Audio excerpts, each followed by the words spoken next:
She thought it was just a tutoring job. But inside the mansion, she found a boy drowning in shame, a father too busy for love, and whispers of a secret that could tear everything apart. With every lesson, the boy's hidden brilliance came alive until one shocking claim sent the household spiraling into chaos. Gossip, betrayal, and a truth no fortune could cover up. Now, a billionaire must face the question no money can answer. When the world is watching, will he choose his empire or his son? Before we get into the story, comment below where in the world you are watching from today. Ruth Ellison's windshield wipers squeaked against the glass as she pulled her tired Honda into her apartment complex's parking lot. The Seattle rain, more of a heavy mist tonight, cast halos around the streetlights. Her back ached from 8 straight hours of rideshare driving, but at least the late-night airport runs had been decent tippers. She gathered her purse and phone, ducking through the drizzle to her ground-floor apartment. The lock stuck like always, requiring an extra jiggle before letting her in. The small space welcomed her with familiar shadows, her daughter's artwork on the fridge, a pile of teaching materials stacked neatly on the coffee table, and the gentle hum of the aging heater. "Thanks for watching her again, Mrs. Chen," Ruth whispered to her elderly neighbor who was dozing in the armchair. On the couch, her 10-year-old daughter was curled up under a blanket, math worksheet still clutched in her hand. After seeing Mrs. Chen out, Ruth sank into the chair at her small kitchen table. Bills were spread out like a messy fan, rent past due, utilities marked final notice. Her eyes burned with exhaustion as she pulled out her phone to check her earnings for the night. The notification light blinked. A new email had arrived while she was driving. The subject line made her pause. Confidential, private tutoring opportunity, Orcas Island. Ruth opened it, curiosity pushing away some of her fatigue. The message was brief but intriguing. "Dear Ms. Ellison, your background as a reading specialist has come to our attention. We represent a private client seeking discreet, professional educational support for their teenage son. Position requires relocation to Orcas Island. Compensation package includes housing allowance and benefits. Starting salary, $85,000 year. If interested, please reply for full details. Strict confidentiality required. Regards, Harrison, Associates." Ruth's heart thumped. That salary was more than triple what she made cobbling together tutoring and rideshare driving. But Orcas Island? That would mean uprooting her daughter, leaving their tiny but stable community here. She got up to make tea, her mind racing. The kettle's whistle mixed with the patter of rain outside as she thought about her current situation. The stack of bills caught her eye again. Last month's rent was 2 weeks late, and this month's would be due soon. Her daughter needed new shoes for school, and the Honda was making that concerning rattle again. Ruth wrapped her hands around the warm mug, inhaling the familiar comfort of chamomile. She'd left her secure teaching position 2 years ago when budget cuts had eliminated the reading specialist program. Since then, she'd been patching together an income however she could, trying to maintain some stability for her daughter. She opened her laptop, quickly researching Harrison, Associates. They appeared legitimate, a prestigious firm handling affairs for high-net-worth clients. Still, something about the secrecy made her uneasy. Her daughter stirred on the couch, mumbling in her sleep. Ruth went over and gently tucked the math worksheet away, smoothing her daughter's hair. "What do you think, sweetheart?" she whispered. "Should we take a chance on something new?" Back at the kitchen table, Ruth studied the email again. The promise of stability was tempting. No more juggling multiple jobs, no more checking her bank balance with held breath. But the requirement for discretion gave her pause. What kind of family needed this level of privacy? She clicked reply and typed carefully. "Dear Harrison, Associates, thank you for your interesting offer. I would appreciate more details about the position and requirements. Please be assured of my discretion. Best regards, Ruth Ellison." Her finger hovered over the send button for a long moment before pressing it. A response came within minutes, containing a detailed contract and background check authorization forms. The salary and benefits package were even better than initially indicated. They wanted her to start next week. Ruth spent the next hour reading every line of the contract. It seemed straightforward despite the confidentiality clauses. There was even a housing allowance that would cover a small 2-bedroom rental on the island. She looked at her daughter again, peaceful in sleep. A good school district, fresh air, regular hours, and financial security. Wasn't that worth taking a risk? The alternative was watching the bills pile up while working herself to exhaustion. After signing the forms, Ruth began packing immediately. She couldn't afford to wait. The rent was due, and this could be their lifeline.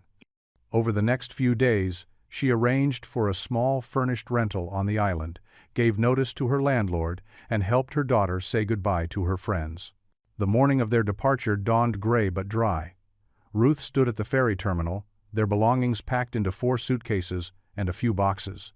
Her worn canvas tote bag held her teaching materials, worksheets, rhythm cards, and the special techniques she'd developed over years of helping struggling readers. As they waited to board, Ruth squeezed her daughter's hand. "Ready for an adventure?" Her daughter nodded, excitement mixing with nervousness on her face. "Will there be whales?" "Maybe," Ruth smiled, trying to project more confidence than she felt. The ferry's horn sounded, and passengers began moving toward the boarding ramp. Standing at the rail as the ferry pulled away from Seattle, Ruth closed her eyes. The salt air filled her lungs as she whispered a prayer. "Lord, please, let this be the blessing we need. Help me help this child I haven't met yet, and keep my own child safe in this new chapter." The ferry's engines thrummed beneath her feet as the city skyline began to fade into the morning mist.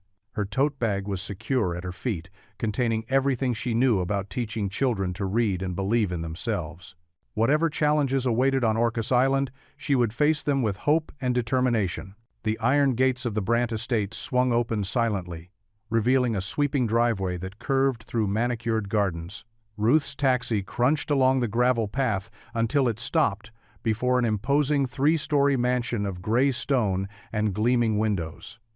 The structure loomed against the cloudy Orcas Island sky, like something from another world. Ruth stepped out, smoothing her simple navy dress. Her sensible flats sank slightly into the wet gravel as she retrieved her teaching materials from the trunk. The taxi pulled away, leaving her alone with the soft whisper of evergreen branches in the morning breeze. Before she could reach for the brass door knocker, the heavy wooden door swung open. A man in an impeccable charcoal suit stood in the entrance, his attention fixed on the phone at his ear. This had to be Graham Brant. His photos from tech magazines didn't capture the nervous energy that seemed to radiate from him. "Yes, tell Beijing we'll have the numbers by end of day," he said into the phone, gesturing Ruth inside with his free hand. The foyer's marble floor echoed with their footsteps as he continued his conversation, leading her into a wood-paneled study. Graham held up one finger in the universal just a moment gesture while he wrapped up his call. Ruth took in the room. Leather-bound books lined floor-to-ceiling shelves, but they looked untouched, more decorative than loved. A massive desk dominated the space, multiple screens displaying stock tickers and news feeds. "Ms. Ellison." Graham finally lowered his phone, though it buzzed again immediately. He silenced it with a practiced motion. "Welcome to Orcas Island. I trust your travel arrangements were satisfactory?" "Yes, thank you, Mr. Brant. The ferry ride was lovely." "Good, good." He glanced at his phone again. "I'll be direct. Caleb's previous tutors haven't lasted long. He's bright but difficult. Don't expect miracles. Mrs. Henderson will show you to the learning room we've set up." As if summoned, a silver-haired woman in a crisp uniform appeared at the study door. Graham's phone rang again, and he turned away, already speaking rapidly about market projections. "This way, please," Mrs. Henderson said, leading Ruth up a curved staircase. "Mr. Caleb's learning space is in the East Wing. He's expecting you." They walked down a long hallway, their steps muffled by thick carpeting. Mrs. Henderson stopped at a door and knocked softly. "Mr. Caleb? Your new tutor is here." There was no response. Mrs. Henderson opened the door to reveal a spacious room filled with natural light from tall windows. Expensive-looking computers and audio equipment lined one wall. At a desk in the corner sat a lanky teenage boy, hunched over a textbook with large headphones clamped firmly over his ears. Caleb didn't look up.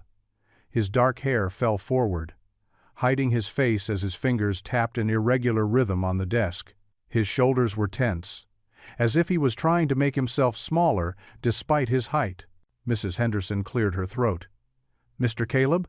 The boy reluctantly pulled one headphone cup away from his ear, still not looking up. "I told Dad I don't need another tutor. I'll leave you to get acquainted," Mrs. Henderson said to Ruth, then departed, closing the door softly behind her. Ruth set her tote bag down and pulled up a chair, careful to leave plenty of space between them. She noticed how Caleb's fingers kept tapping, matching whatever beat was playing through his headphones. "I'm Ruth," she said simply. "I hear you're interested in music production." This got a slight reaction. Caleb's fingers paused briefly before resuming their rhythm. "What's the point? Can't read music anyway." "There are lots of ways to understand music besides reading it," Ruth said. "Some of the best producers work by ear." Caleb finally glanced up, revealing eyes that held equal parts intelligence and wariness. "Dad says I need to focus on real subjects, not waste time with beats and stuff." "Why don't we start with what you're working on now?" Ruth gestured to the textbook he'd been staring at. Caleb's face darkened. He shoved the book toward her. It was a history text open to a chapter about the Industrial Revolution. "It's stupid. The letters keep jumping around." Ruth studied his face carefully, noting the frustration in his clenched jaw. "Would you read the first paragraph for me?" "What's the point?" Caleb yanked his headphones off entirely and slammed the book shut. "I'm just stupid, okay? That's what everyone thinks anyway." "Caleb." Ruth's voice was gentle but firm as she moved her chair closer. "Look at me for a moment." She waited until he reluctantly met her eyes, then raised her hands and began to clap, a simple, steady rhythm. "Sometimes words are easier when they have a beat. Want to try it with me?" Caleb stared at her, as if she'd grown a second head. But Ruth kept clapping, the pattern clear and inviting. After a moment, his fingers twitched. "Come on," she encouraged. "Just follow the beat." Slowly, hesitantly, Caleb's hands rose. He joined her rhythm, his natural sense of timing making the pattern stronger. Ruth opened the book again, still clapping. "Now, let's try that first line together. Each syllable gets one beat." Caleb's eyes darted between her face and the page, doubt warring with a tiny spark of curiosity. Ruth began to sound out the words in time with their clapping. "The Indus-Tri-All Rev-O-Lution." To his obvious shock, Caleb found his voice joining hers. The words came slowly, but they came. When they finished the first sentence, he stared at her, his hands frozen mid-clap. He swallowed hard. "I actually read that." "Yes, you did." Ruth kept her voice calm, despite the breakthrough she'd just witnessed. "Should we try the next line?" But Caleb was still staring at the page in disbelief, as if seeing it with new eyes. For the first time since she'd entered the room, his shoulders relaxed slightly, and the defensive mask slipped just enough to reveal a glimpse of hope. Ruth gently placed her hand on Caleb's shoulder as he stared at the workbook, his eyes wide with disbelief. "Let's try another line," she said softly. "Remember the rhythm we used." She tapped out 3 steady beats on the desk. "Each beat is like a stepping stone across a stream. We'll cross it together." Caleb's fingers trembled slightly as he removed his headphones. The constant shield he wore was now resting around his neck. He leaned forward, squinting at the text. "The old dog." He clapped quietly with each word, just as Ruth had shown him. His voice grew stronger. "The old dog ran down the street." "Perfect," Ruth beamed. "Do you see how the rhythm helps break it down?" A ghost of a smile crossed Caleb's face. He hadn't looked this engaged since Ruth arrived an hour ago. The defensive wall he'd built started showing tiny cracks. Unknown to them, Graham Brandt stood in the hallway, his conference call forgotten as he watched through the partially open door. His son, who had stormed out of 3 private tutoring sessions last month, was actually reading aloud. Graham pushed the door open, making both Ruth and Caleb jump. "What exactly are you doing?" His tone was sharp, but his eyes showed keen interest. Ruth straightened in her chair. "Mr. Brandt, I'm using a rhythm-based approach to help Caleb process written language. It's particularly effective for students with dyslexia. Dyslexia? Graham's eyebrows shot up. The other tutors said he was being difficult on purpose. With all due respect, sir, they were wrong. Ruth's voice remained gentle but firm. Dyslexia isn't about intelligence. It's about how the brain processes written information. Caleb's clearly very bright. He just needs different tools to access the written word. Caleb slumped in his chair, pulling his headphones back up. Ruth noticed how he seemed to shrink under his father's scrutiny. "Show me," Graham demanded, pulling up a chair. Ruth nodded and turned back to Caleb. "Would you be willing to demonstrate what we just learned? Just like before?" Caleb glanced at his father, then back at Ruth. After a long moment, he lowered the headphones again. "The rhythm is like a song," Ruth explained to Graham. "It helps break words into manageable pieces." She started tapping the desk again, maintaining steady beats. "Caleb, whenever you're ready." Caleb took a deep breath. "The brown horse." He clapped softly with each word, just as before. "Jumped over the fence." Graham leaned forward, his usual businesslike demeanor slipping. "That's the clearest I've heard him read in years." "It's just the beginning," Ruth said. "There are many strategies we can use: colored overlays, audio feedback, movement-based learning. Every dyslexic student is different, but they all can succeed with the right support." "But his previous teachers," Graham started, "were likely trying to force traditional methods that don't work for everyone." Ruth interjected carefully. "Think of it like this. If someone's struggling to see, we don't tell them to try harder to see clearly. We get them glasses. Caleb needs different tools, not more pressure." Graham was silent for a moment, studying his son. Caleb had picked up his pencil and was quietly tapping out rhythms while looking at the next sentence. "What's your plan?" Graham asked finally. Ruth pulled out a notebook. "First, we need proper diagnostic testing to understand exactly how Caleb processes information. Then we can create a customized learning strategy. I'd recommend converting one of the study spaces into a multisensory learning environment. We'll use rhythm, movement, and technology to build on Caleb's strengths while developing new skills." "How long?" "Real progress takes time, Mr. Brandt. I'd suggest a minimum of 12 weeks to establish a foundation and—" "Fine."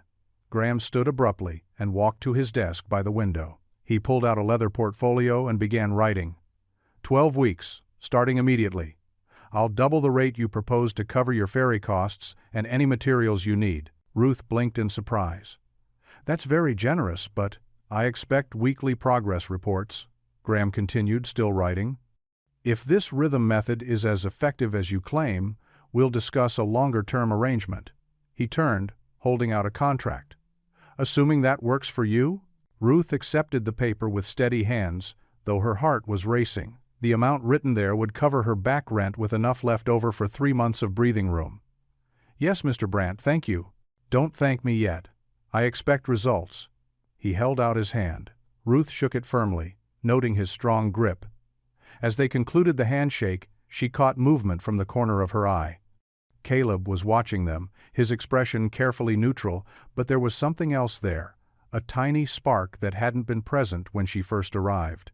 "I'll have my assistant email you a schedule," Graham said, already reaching for his phone. "You can start tomorrow." Ruth gathered her materials, sneaking one last look at Caleb. He had his headphones back on, but his fingers were tapping out a rhythm on his desk, matching the words in his workbook. That small action told her more than any contract could. It was the first fragile tendril of hope taking root. The kitchen's warm glow drew Ruth like a beacon after her long first day. Her footsteps echoed through the quiet hallway as she searched for a much-needed cup of tea. The grand estate felt different now in the early evening, less imposing, more lived in. She pushed open the swinging door to find a cozy scene that made her pause. A dark-haired woman, in a neat gray uniform, was stirring something that smelled heavenly on the stovetop, while a small boy sat at the kitchen island, swinging his legs as he colored. The woman turned at the sound of the door, her face kind but reserved. "Oh, you must be Miss Ruth, the new tutor." She wiped her hands on her apron. "I'm Magda Santos, the housekeeper. Please, just Ruth," she said, smiling. "I was hoping to find some tea before heading home." "Mama makes the best soup," piped up the little boy, looking up from his coloring book. His dark eyes sparkled with curiosity. "I'm Timo. I'm 7.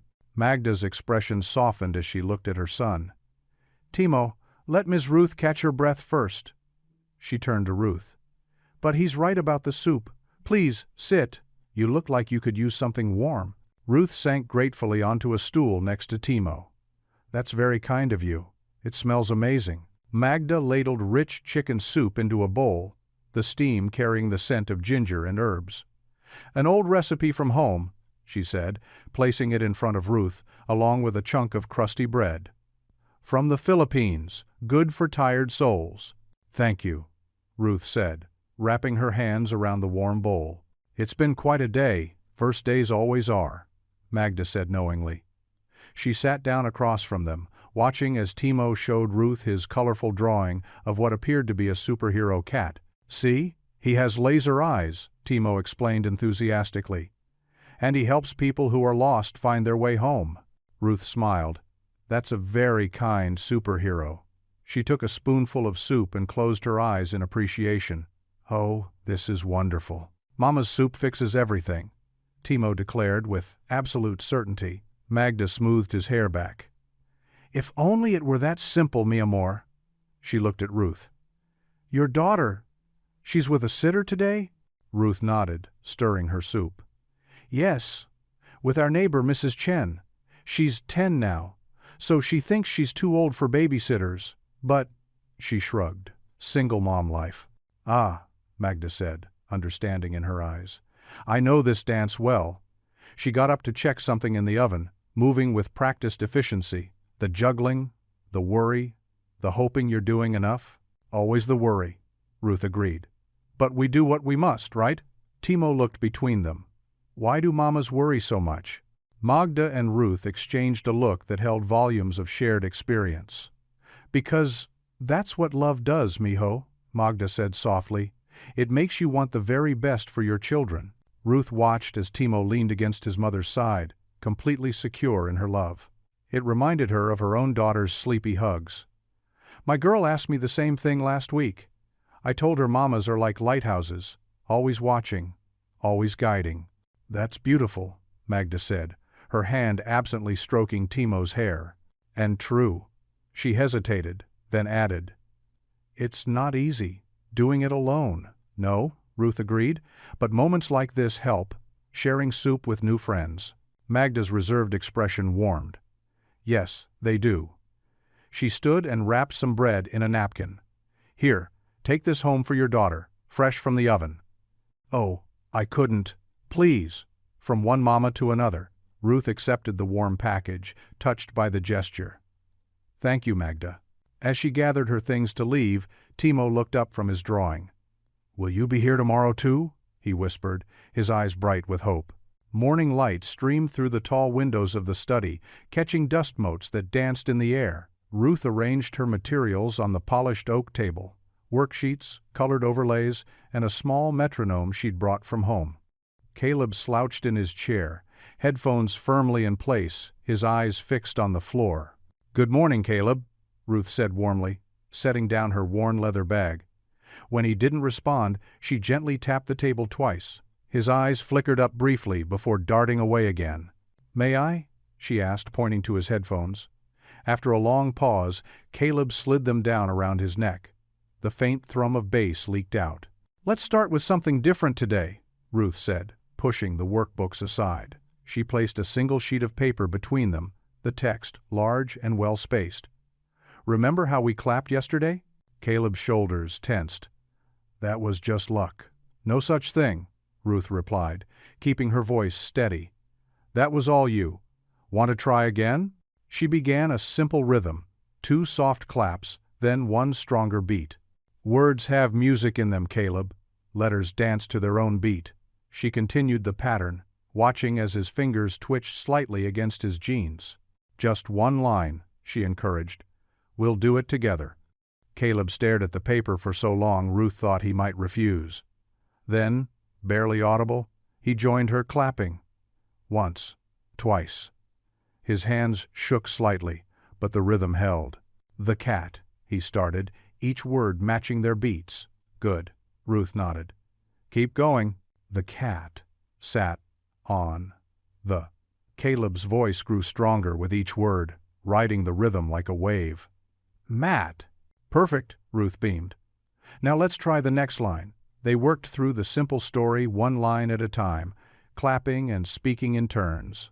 When Caleb stumbled, Ruth adjusted the rhythm, making it slower or adding an extra beat where needed.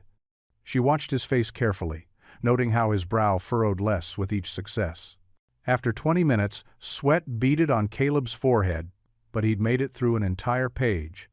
His usual mask of indifference had slipped, replaced by intense concentration.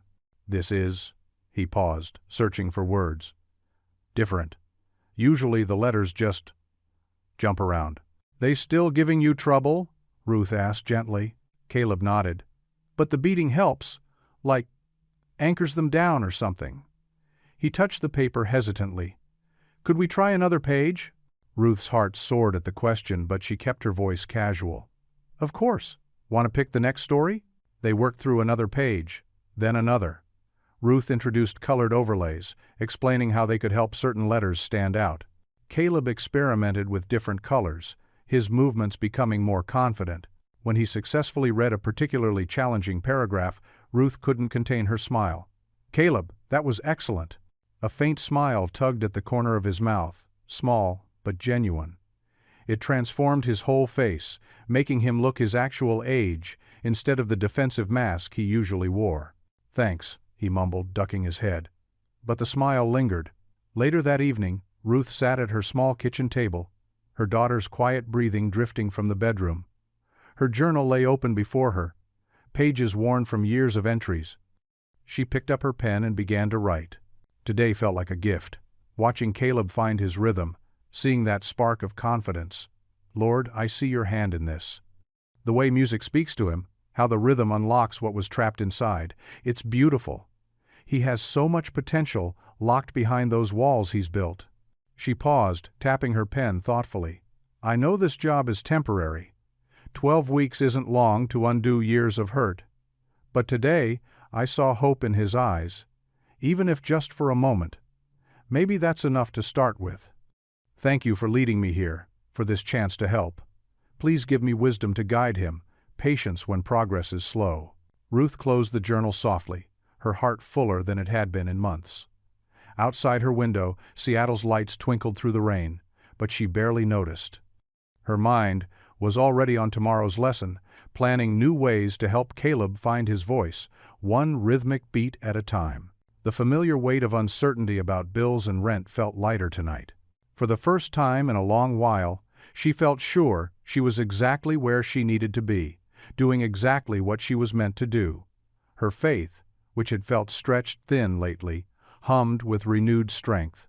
She tucked her journal away in its usual drawer, next to her daughter's school pictures and a well-worn Bible. Tomorrow would bring its own challenges, but tonight she held on to that image of Caleb's smile, proof that sometimes the smallest victories meant everything. The estate gardens bloomed with late summer flowers. Their sweet fragrance carried on the gentle breeze. Staff members gathered near the white gazebo, where preparations for the annual charity concert were underway. String lights twinkled overhead, waiting for dusk to showcase their sparkle. Caleb sat at a portable keyboard under the gazebo's shade, his fingers moving confidently across the keys as he practiced. Ruth stood nearby, nodding along to the rhythm. She'd never seen him so at ease, his usual tension melting away as he played. Graham Brandt moved through the crowd in his tailored Navy suit, checking details on his phone while speaking with the event coordinator. The sound system needs to be perfect, he insisted. My son is performing. Pride colored his voice, a new development that made Ruth smile. 3 weeks of working with Caleb had brought small but significant changes to both father and son. Magda supervised the catering setup, her efficient movements graceful as she directed the staff. Her dark hair was pulled back neatly, her uniform crisp and clean. Little Timo played nearby, running between the flower beds with childlike abandon. The roses smell like candy, Timo announced to anyone who would listen. His small shoes left prints in the freshly watered grass as he darted about. The rehearsal proceeded smoothly. Caleb's music mixed with the gentle clinking of setup, the murmur of conversation, and the rustle of papers as the program schedule made rounds for approval. Ruth watched him play, her heart swelling with pride at how far he'd come. Then everything changed in an instant. Timo, face bright with innocent excitement, ran up to where Graham stood reviewing paperwork. His small hand reached out, tugging at Graham's sleeve. Graham looked down, his expression softening slightly at the child's enthusiasm. "Mr. Brandt! Mr. Brandt!" Timo bounced on his toes, unable to contain himself. "Yes, young man?" Graham's tone held the awkward politeness of someone unused to speaking with children. Timo's voice dropped to what he probably thought was a whisper, but in the sudden lull between songs, his words carried clearly across the garden. "Mommy says you're my daddy." The silence that followed was absolute. Even the birds seemed to stop singing. Graham's phone slipped from his fingers, clattering on the stone path. His face drained of color, then flushed red. "What did you say?" At the catering table, Magda froze, a stack of plates suspended mid-motion. Her eyes went wide with horror, and the color drained from her face. "Timo!" she called out, her voice trembling. "Timo, come here right now." But Timo, confused by the sudden tension, stayed rooted to his spot beside Graham. "That's what Mommy told me," he insisted, lower lip beginning to quiver at the adult's reactions. The garden erupted in whispers. Staff members huddled in small groups, heads bent together. A junior event coordinator fumbled with her phone, and the distinct sound of an audio recording being stopped clicked through the heavy air. Caleb's music crashed to a halt, discordant notes hanging in the air. Ruth instinctively moved closer to him, placing a steadying hand on his arm. She could feel him trembling. "This is..." Graham struggled to form words, his usual composed demeanor shattered. "This is preposterous. What kind of... How dare..." His voice rose with each fragment until he was nearly shouting. Magda rushed forward, scooping Timo into her arms. "Mr. Brandt, please," she began, her voice quavering. "I can explain." "Explain?" Graham's laugh was harsh, brittle. "Explain how my son's performance has been turned into some kind of circus? Explain why your child is spreading such... Dad?" Caleb spoke up, his voice quiet but firm. Everyone staring. Indeed, the garden had become a theater, with staff members poorly disguising their avid interest in the unfolding drama. Phones appeared in hands, though no one quite dared to openly record. Ruth felt Caleb's arm tense under her grip. All his progress, all his growing confidence seemed to shrink under the weight of this public spectacle. She wanted to shield him, to protect him from this moment that threatened to undo weeks of careful trust-building. "Everyone back to work."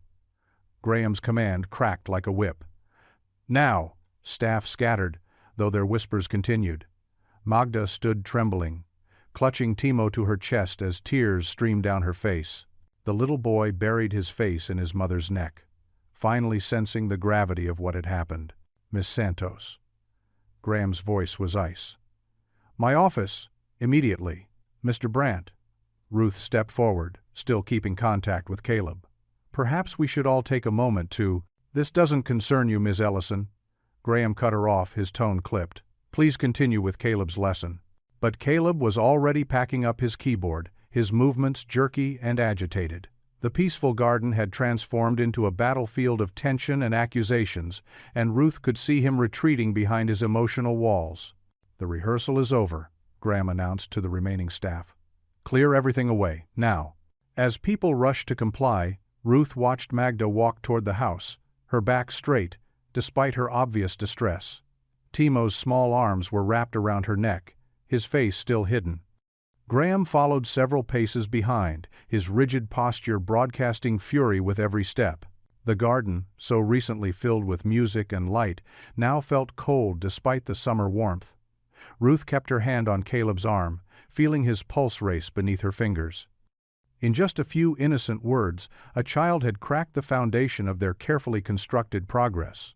Around them, staff members whispered and pointed, their eyes darting between the retreating figures of Graham and Magda. The junior coordinator who had recorded the confrontation huddled with several others, their heads bent over her phone. Ruth knew, with crushing certainty, that nothing in the Brandt household would be the same after this moment. The look in Caleb's eyes told her he knew it too. The evening air hung heavy with more than just the lingering mist from the afternoon rain. Ruth stood by the kitchen window, her hands wrapped around a warm mug of chamomile tea, watching as small groups of staff huddled together in the gathering dusk.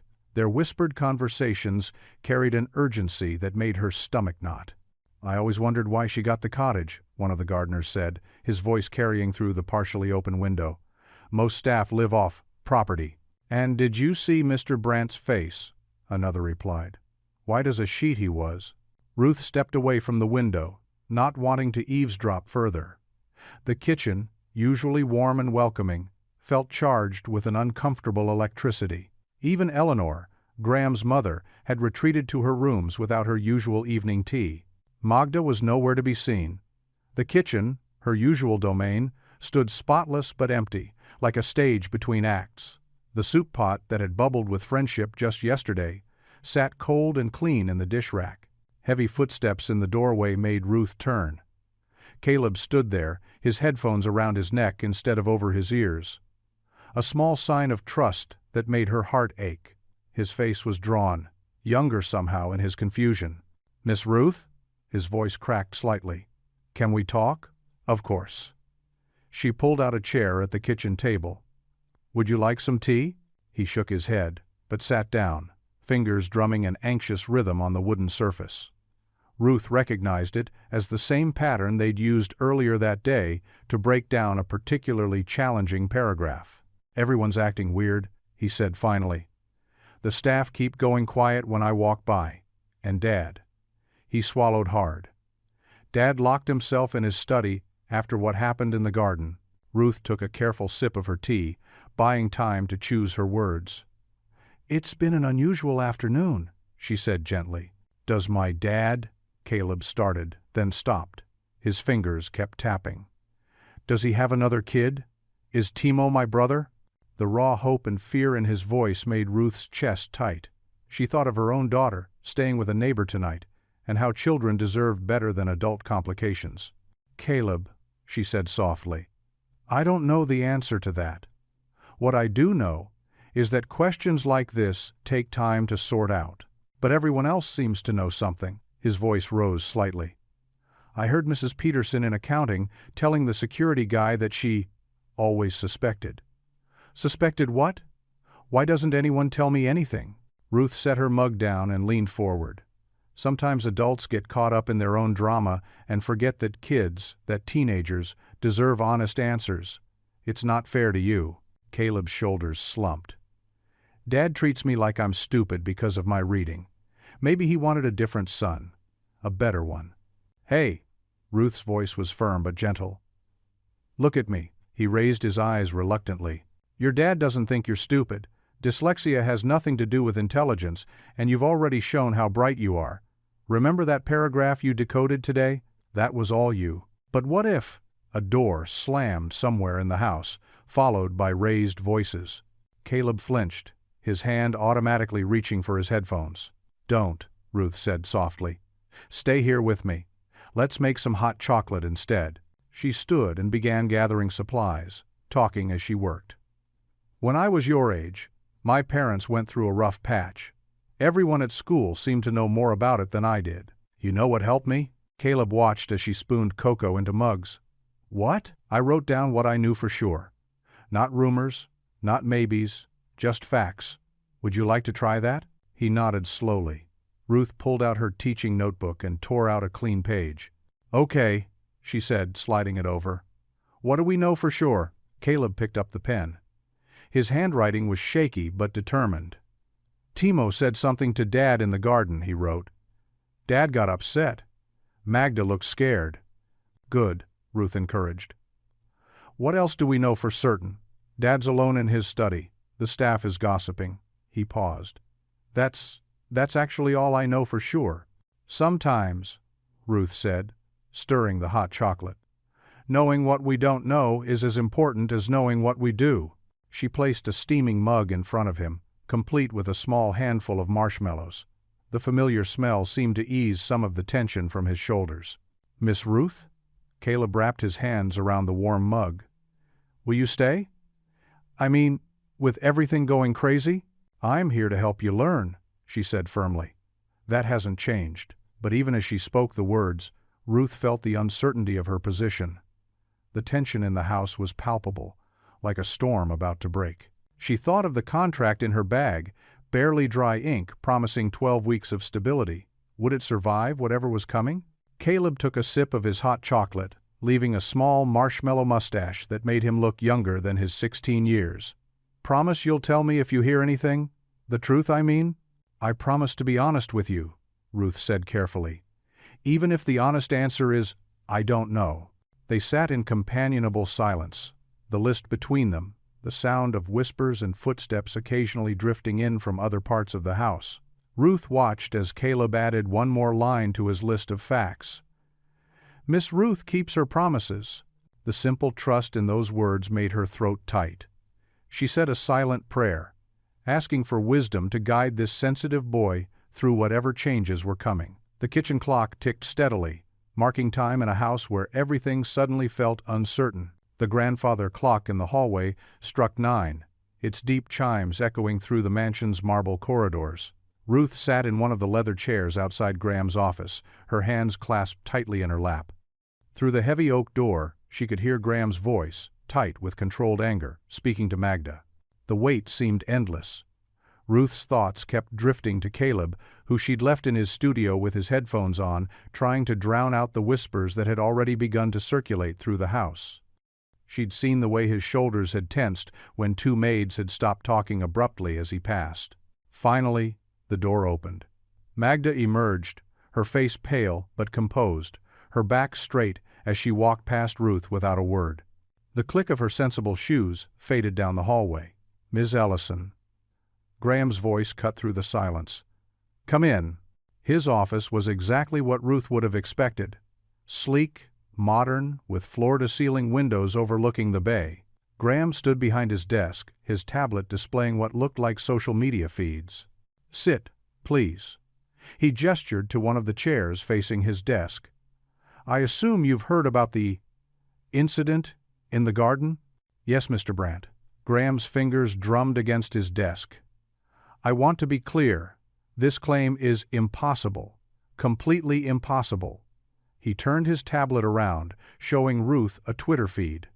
Already, snippets of gossip were appearing. "But as you can see, someone recorded Timo's words. It's spreading." Ruth leaned forward, her heart racing. "Mr. Brandt, my concern is Caleb. He's just starting to believe in himself. This kind of disruption, I'm aware of my son's progress." Graham cut in, his voice sharp. "That's partly why I called you here. We need to maintain absolute normalcy in his routine. No discussion of this matter during your sessions. No engagement with any press or social media. Your contract includes a strict confidentiality clause." "Of course," Ruth said. "But Caleb isn't blind. He's already noticed the tension in the house. He asked me directly if his father has another child." Graham's expression tightened. "And what did you tell him?" "That truth comes with time," Ruth said softly. "That's all I could say. But Mr. Brandt, Caleb's progress isn't just about reading strategies. It's about trust. He's learning to trust himself, to trust that his worth isn't measured by his struggles with text." Graham walked to the window, his reflection ghostly in the darkened glass. "Do you know what we've built here, Miss Ellison? Brandt Technologies isn't just a company. We're developing educational software that could help millions of children. Our latest funding round includes a major grant for learning accessibility tools." He turned back to face her. "This kind of scandal could derail everything." "Then, be honest with your son," Ruth urged. "He's 16, not 6. If you shut him out now, if you let him feel the whispers and tension without explanation—" "Ms. Ellison," Graham interrupted, his voice cold. "I appreciate your concern, but you've been here less than 2 weeks. I've spent 16 years protecting my son." "From what?" Ruth asked quietly. "From reality? From the messiness of human relationships? Caleb's dyslexia isn't a failure to fix, Mr. Brandt. It's part of who he is." Just like this situation, whatever the truth may be, is now part of your family's story. Graham's jaw clenched. The truth is simple. Magda's son is not mine. She admitted as much, though her explanation for Timo's statement was complicated. He picked up his phone, scrolling through messages. My PR team is already working on containment. The board is concerned about impact on share prices. Share prices? Ruth couldn't keep the dismay from her voice. Mr. Brandt, your son's emotional well-being should be worth more than... That's enough. Graham's tone was final. You're here to teach my son to read, Miss Ellison, nothing more. Keep to your contract. Maintain absolute discretion. And let me handle everything else. Ruth stood slowly. When Caleb first read that paragraph yesterday, do you know what he said afterward? He said, Dad would be proud. That's what he wants most, Mr. Brandt. Not your protection, your presence. Graham turned back to the window, his shoulders rigid. The bay beyond was dark now, the lights of distant boats like tiny, lost stars. This could ruin everything, he whispered, more to himself than to Ruth. She lingered for a moment at the door, watching his silhouette against the glass. The man who had built an empire from nothing now seemed smaller somehow, trapped by the very success he'd created. The whispers below stairs, the social media storm brewing on his tablet, the weight of public opinion, all of it threatened to tear apart the careful order of his world. And somewhere upstairs, a 16-year-old boy sat alone with his headphones, trying to drown out the chaos with music, wondering if anyone would tell him the truth. Morning light filtered through the study's bay windows, as Ruth arranged colored overlays and index cards on the antique desk. She'd arrived early, determined to try something new. The whispers from yesterday's garden incident still haunted the halls, but she refused to let them derail Caleb's progress. When Caleb slouched in, headphones firmly in place, Ruth noticed the dark circles under his eyes. He'd probably been up all night, worrying about the rumors. Morning, she said cheerfully. I've got something different planned today. Caleb gave a non-committal shrug, but slid into his chair. Can I borrow your phone for a minute? Ruth asked. His eyes narrowed with suspicion, but he handed it over. Ruth scrolled through his playlist until she found what she was looking for, one of his favorite rap songs. Perfect, she said, connecting it to the small Bluetooth speaker she'd brought. Now, listen to this. The beat filled the room, and Ruth started tapping her pencil in rhythm. Hear how the words flow? Each syllable matches the beat. That's what we're going to use today. Caleb's posture straightened slightly. What do you mean? Ruth wrote out the song's first verse on index cards, one word per card. Watch this. She laid them out and began tapping the rhythm while pointing to each word. The beat helps your brain organize the sounds. Try it with me. At first, Caleb just watched, but after a few repetitions, his foot started tapping along. Ruth smiled encouragingly and handed him the pencil. Your turn. He hesitated, then started tapping and reading. The words came slowly at first, but they came. When he finished the verse, a tiny smile tugged at his lips. That's it, Ruth exclaimed. Now, let's try something else. She pulled out his English workbook, but placed a green overlay over the page. The color helps some people see the words more clearly, and we'll use the same rhythm technique. For the next hour, they worked through passages using different beats. Ruth showed him how to break down longer words into rhythmic chunks, clapping out each syllable.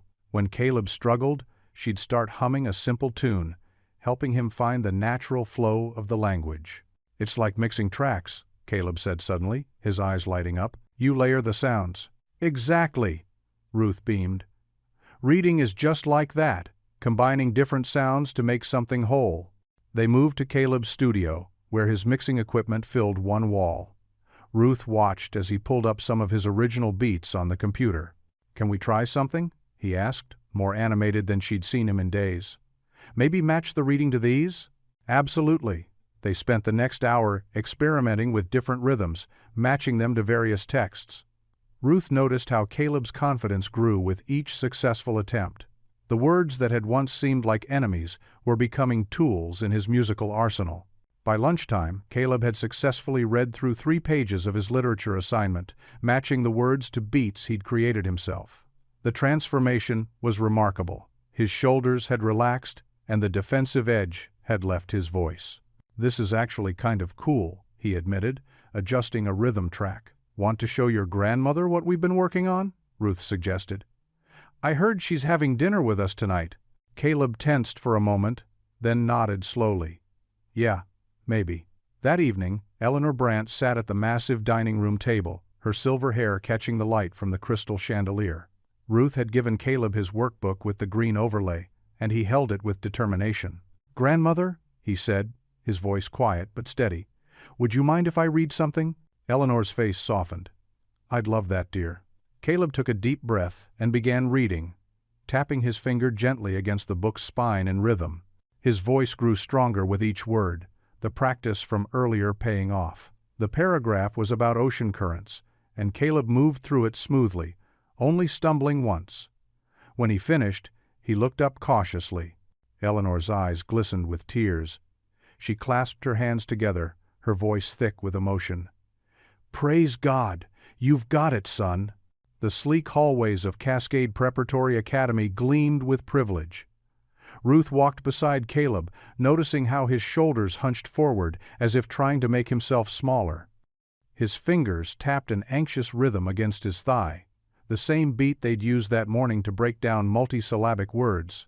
Framed achievements lined the walls, debate trophies, academic awards, and photographs of successful alumni. Each display seemed to shout about excellence and expectations. Ruth touched Caleb's elbow gently when his steps faltered. "Remember what we practiced," she said softly. "You've got this." Principal Delaney's office door bore a polished brass nameplate. Inside, the room was all dark wood and leather, designed to intimidate. The principal himself stood behind his massive desk, his silver hair perfectly coiffed, his smile not quite reaching his eyes. "Ah, Mr. Brandt, and Miss Ellison, is it?" He gestured to the chairs before his desk. "Please, sit." Ruth noticed how he'd positioned himself to tower over them. A power play. She sat straight-backed, meeting his gaze steadily. "We're here to discuss Caleb's academic pathway," Principal Delaney began, shuffling through some papers. "Given certain limitations that have become apparent." "You mean my dyslexia," Caleb said quietly. His hands gripped the chair arms. "Yes? Well?" Principal Delaney's smile tightened. "Perhaps we should consider a more appropriate track. The advanced placement courses demand rigorous reading schedules, complex written assignments. We wouldn't want to set anyone up for failure." Ruth felt her jaw clench. Caleb's dyslexia affects how he processes written language. It has nothing to do with his intelligence or capability. Of course. Principal Delaney waved a manicured hand. "But we must consider the reputation of our advanced programs. The optics, you understand." "The optics?" Ruth leaned forward. "You mean discrimination masked as policy?" Principal Delaney's smile vanished. "I beg your pardon?" Caleb has shown remarkable progress in just 2 weeks. He's mastering multisyllabic words, improving his reading speed, and demonstrating deep comprehension of complex concepts. Ruth pulled out her documentation. Here are his latest assessments. His verbal analysis is particularly strong. Test scores aren't everything, Miss Ellison. Exactly my point. Ruth met his gaze. So why use them to exclude a gifted student? Caleb shifted in his chair, his eyes darting between them. "We have standards to maintain," Principal Delaney said stiffly. "Perhaps you're not familiar with our institution's reputation." "I'm familiar with the Americans with Disabilities Act," Ruth countered. "And with current research on neurodiversity in education, Caleb deserves appropriate accommodations, not exclusion." Principal Delaney's face reddened. "Now see here." "No, you see here." Ruth's voice remained calm but firm. "Caleb has every right to access advanced coursework. His different learning style isn't a deficit. It's simply different. Would you exclude a student who needs glasses from AP Physics? That's hardly the same." "It's exactly the same. Both are physical differences that require accommodation, nothing more." Caleb sat straighter in his chair. Ruth could see him processing her words, shoulders slowly squaring. Principal Delaney drummed his fingers on his desk. "Mr. Brandt, surely you see that this situation requires delicacy." "I see that you're worried about test scores and rankings," Ruth interjected. "But imagine the message you'd send by supporting a brilliant student who happens to learn differently. That's the kind of reputation worth building." A long silence filled the office. Principal Delaney studied them both, his expression calculating. "Perhaps," he said finally, "we could arrange a trial period, with certain conditions." "With appropriate accommodations," Ruth corrected, "as required by law." The rest of the meeting was tense but productive. Ruth insisted on documented accommodations, extra time for tests, permission to use text-to-speech software, and options for verbal assessments. Principal Delaney agreed through clenched teeth, his forced smile never reaching his eyes. As they walked back to Ruth's car, Caleb remained quiet. The autumn air was crisp, leaves crunching under their feet. Ruth didn't push him to talk, knowing he needed time to process.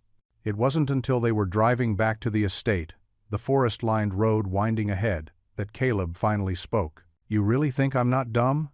His voice was barely above a whisper. Ruth glanced at him, seeing the vulnerability in his expression. "You're brilliant, Caleb, and we'll prove it." The estate's kitchen filled with warm aromas on Friday afternoon as Magda stirred a pot of chicken tinola, the Filipino soup she'd learned from her grandmother. Steam rose in delicate swirls, carrying the scent of ginger and lemongrass through the air. Ruth watched from her perch on a wooden stool, smiling as Timo carefully arranged bowls on the worn kitchen table. "More to the left, mi amor," Magda guided gently, and Timo's tongue poked out in concentration as he adjusted the ceramic bowl with determined precision. "Is this okay, Mama?" he asked, beaming with pride when she nodded. Ruth added a basket of fresh rolls, still warm from the oven. "These aren't as fancy as your cooking, Magda, but my daughter says they're not bad." "Nonsense," Eleanor's voice carried from the doorway as she entered, bringing the subtle scent of lavender with her. "Those rolls smell divine." The family matriarch settled into her usual chair, her presence somehow making the kitchen feel both more proper and more comfortable at the same time. Timo scrambled to pull out Eleanor's chair. "Mrs. Eleanor, I practiced the song you taught me last week." "Did you now?" Eleanor's eyes crinkled with genuine warmth. "Well then, we simply must hear it before we eat." Ruth noticed how Magda's shoulders relaxed when Eleanor was around. The older woman had a way of dispersing tension with her frank kindness, treating everyone with the same direct respect regardless of their position. "Amazing grace, how sweet the sound," Timo began, his clear voice rising pure and true. Eleanor joined in, her rich alto harmonizing perfectly with the boy's soprano. The kitchen itself seemed to hold its breath. A shuffle at the door drew Ruth's attention. Caleb stood there, headphones around his neck instead of over his ears. "Progress," she noted silently. He lingered uncertainly until Timo spotted him. "Mr. Caleb, come sit by me." The little boy patted the chair next to his enthusiastically. "Mama made soup that makes you strong." Ruth watched as Caleb's hesitation melted under Timo's guileless welcome. He slipped into the offered chair, offering a shy half-smile that transformed his usually guarded face. Magda ladled the steaming soup into bowls, the golden broth gleaming. "In my village," she shared, her voice soft with memory, "we believed good soup could cure anything. Broken bones, broken hearts, even broken spirits." "My grandmother said the same thing," Ruth chuckled, breaking open a warm roll. "Though her cure, all was chicken noodle with extra carrots." "All grandmothers know this wisdom," Eleanor declared, accepting her bowl with a gracious nod. "My mother swore by her potato soup during the hard times, said you couldn't stay worried with a warm bowl in your hands." The conversation flowed as naturally as the soup, weaving between stories of childhood kitchens and family recipes. Magda spoke of learning to cook on a wood stove, her mother teaching her to test the heat with a sprinkle of water. Ruth shared memories of baking with her daughter, flour everywhere except in the cookies. Eleanor's tales of Sunday dinners past had everyone laughing. Caleb remained quiet, but Ruth noticed how he leaned forward slightly when stories were shared, how his spoon kept moving steadily, signs of engagement she'd learned to recognize. When Timo asked him about music, Caleb's face lit up as he explained basic rhythm patterns, using spoons as improvised drumsticks. Like this? Timo tapped his spoon against his empty bowl, trying to copy the pattern. Almost, Caleb demonstrated again, slower this time. It's like when we clap in Ms. Ruth's lessons. 1, 2, 3, 1, 2, 3. Ruth's heart warmed at hearing him reference their sessions without shame. She caught Eleanor's knowing glance and knew the older woman had noticed too. Speaking of music, Eleanor said, Timo, shall we teach everyone that new hymn?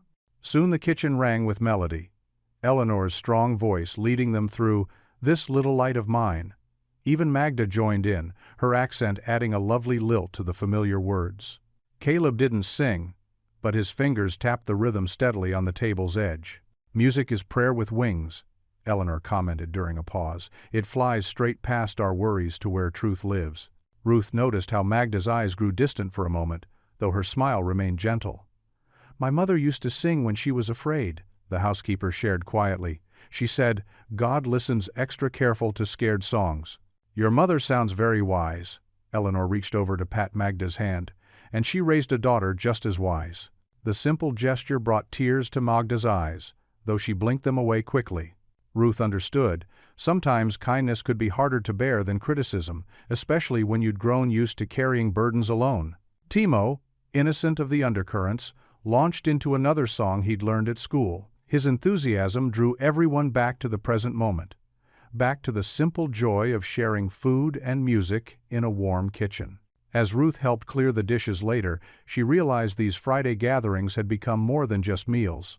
They were creating a pocket of peace, a small sanctuary where titles and troubles could be set aside. Here, they were just people sharing soup and songs, finding comfort in ancient rhythms of breaking bread together. In the hallway outside, unnoticed by those in the kitchen, Graham Brandt stood listening. Through the partially open door, he could see his son's face relaxed in a way it rarely was anymore. He heard Eleanor's laugh mingling with Timo's clear voice, watched Magda demonstrate some cooking technique to an attentive Ruth. The scene glowed with a warmth that made his chest ache with something like longing. For a moment, Graham's hand rose as if to push the door open further. But then his phone buzzed with another crisis demanding attention, another fire to put out. His fingers curled into a fist instead, and he turned away, leaving the kitchen's warmth behind, even as the sound of hymns followed him down the corridor. The morning light filtered through the tall windows of the tutoring room as Ruth helped Caleb work through a particularly challenging passage. They had developed a rhythm over the past weeks: tap, read, pause, breathe. The familiar pattern helped keep his anxiety at bay. Let's try that line again, Ruth said gently. Remember the beats. The door burst open with such force that it bounced against the wall. Graham Brandt stood in the doorway, his usually impeccable appearance slightly disheveled. His tie was crooked, and spots of color burned high on his cheeks. In his hand, he gripped a tablet so tightly his knuckles had turned white. Have you seen this? He demanded, striding into the room. His voice carried a dangerous edge that made Ruth instinctively step closer to Caleb. Sir, we're in the middle of— Look! Graham thrust the tablet at her. The screen displayed a garish website with bold headlines and grainy photos. Ruth's stomach dropped as she read the title, Billionaire's Secret Love Child. Exclusive. Housekeeper claims tech titan Graham Brandt fathered her son. Below were photos. Magda walking Timo to school, Ruth entering the estate, even a blurry shot of Caleb through a window. The article was a masterpiece of insinuation, painting Magda as a calculating gold digger who had carefully positioned herself in the household. Ruth's presence was described as suspicious, with questions about her sudden appearance and speculation about her true role in the household. Caleb, who had been watching this exchange with growing tension, pulled his headphones down around his neck. Dad, what's going on? Graham ran a hand through his silver hair. This garbage is everywhere. The board is having fits.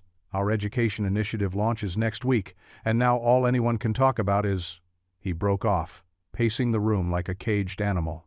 Ruth skimmed the article, her heart sinking further with each paragraph. They had quoted anonymous sources, claiming Magda had a history of targeting wealthy men and suggesting Ruth was another schemer brought in to add legitimacy to the situation. "These are lies," Ruth said firmly, setting the tablet down, "and Caleb doesn't need to—" "It's trending," Graham cut in. "My phone hasn't stopped ringing since dawn. The PR team is going crazy, the board wants an emergency meeting, and reporters are starting to camp outside the gates." Caleb reached for the tablet, but Ruth gently intercepted it. "Let's focus on your reading right now. We were making such good progress with—" "I want to see it," Caleb insisted, his voice rising. "It's about us, isn't it? About Dad and Timo's mom?" Graham's phone buzzed again. He glanced at it and swore under his breath. "Ruth, we need to discuss damage control. The board is suggesting we temporarily suspend all non-essential personnel until this blows over." "Non-essential?" Ruth felt her face flush. "Your son's education is non-essential? You know that's not what I can read it myself." Caleb grabbed the tablet before either adult could stop him. His eyes darted across the screen, face growing paler with each line. Ruth knew how hard he had to concentrate to decode the words, which made it even worse he was working so hard to read things that were hurting him. "Sources close to the family," Caleb read haltingly, "describe the teenager as troubled and possibly unstable. That's me? They're talking about me?" "Caleb, put that down," Graham ordered, reaching for the tablet. But Caleb clutched it tighter, scrolling frantically. "The presence of a special tutor raises questions about the heir's fitness to eventually lead the company." "What does that mean, Dad?" "It means nothing," Graham said sharply. "It's trash journalism. Give me the—" Meanwhile, the housekeeper's son has been observed attending private school on the island, raising questions about special treatment and— Caleb's voice cracked. "They're calling Timo names. They're calling all of us names." Ruth tried to put her arm around Caleb's shoulders, but he shrugged her off violently. His breathing had become rapid and shallow, the start of the panic attacks she'd learned to recognize. "Caleb, sweetheart, look at me," she said softly.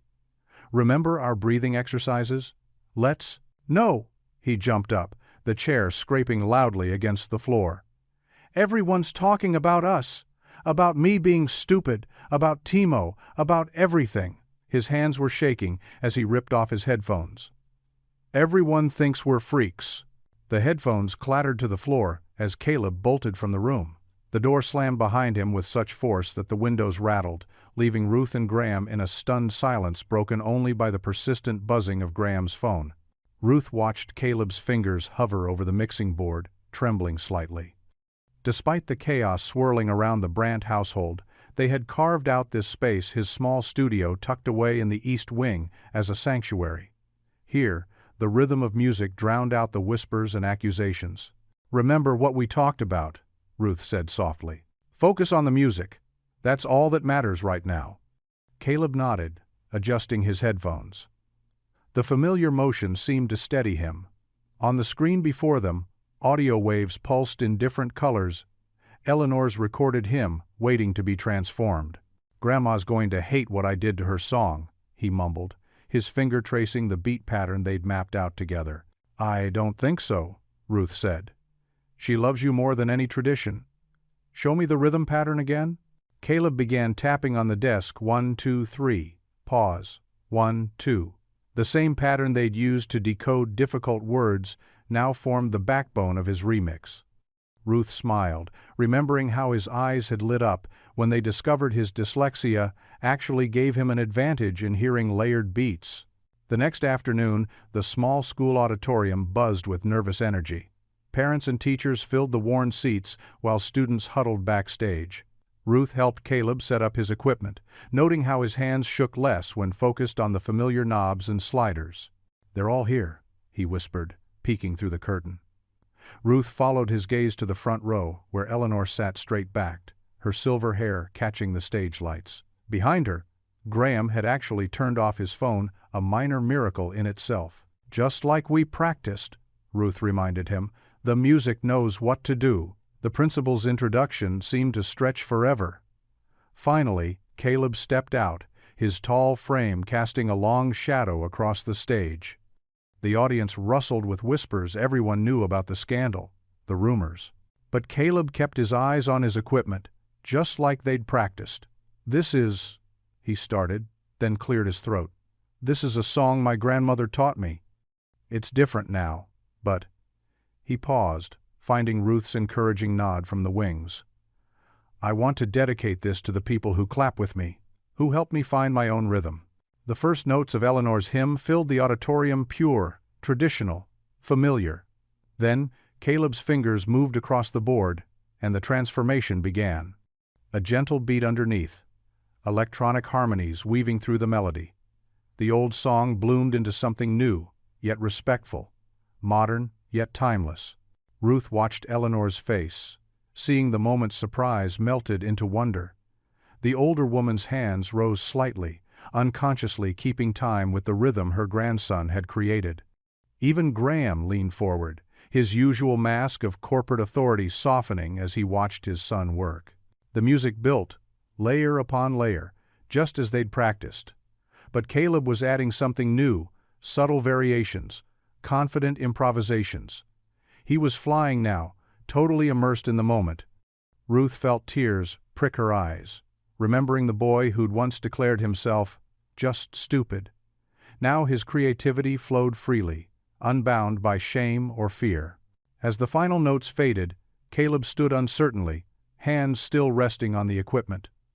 For a heartbeat, silence filled the auditorium. Then Eleanor rose, applauding with tears streaming down her face. The audience followed, erupting in enthusiasm. Graham stood slowly, his measured claps becoming more vigorous as pride visibly overtook his usual reserve. Caleb's face broke into a smile of pure joy as his father strode onto the stage and wrapped him in a fierce hug. Eleanor joined them, her usual dignity forgotten as she embraced them both. Ruth hung back in the wings, her heart full, watching this moment of perfect unity unfold. The applause continued, washing over the family on stage. For this shining moment, there were no rumors, no scandal, no corporate pressures, just a boy who'd found his voice, a father who'd learned to listen, and a grandmother whose faith in both of them had never wavered. Graham straightened his tie as he strode into the Brandt Corporation boardroom. Morning sunlight streamed through floor-to-ceiling windows, but the atmosphere inside felt cold and heavy. 10 stern faces watched him take his seat at the head of the polished mahogany table. "Let's address the elephant in the room," Marcus Chen, the lead director, said without preamble. He slid a tablet across the table. "These headlines are everywhere, Graham. Social media is having a field day." Graham's jaw tightened as he scrolled through the articles. "Billionaire's secret love child?" screamed one headline. "Immigrant housekeeper claims paternity," blared another. His stomach churned at the comments below, vicious attacks on Magda's character and snide remarks about Ruth being a gold-digging tutor. "It gets worse," Patricia Wells, head of PR, interjected. She pulled up an email on the main screen. "This started circulating an hour ago." Graham leaned forward, squinting at what appeared to be a scanned document.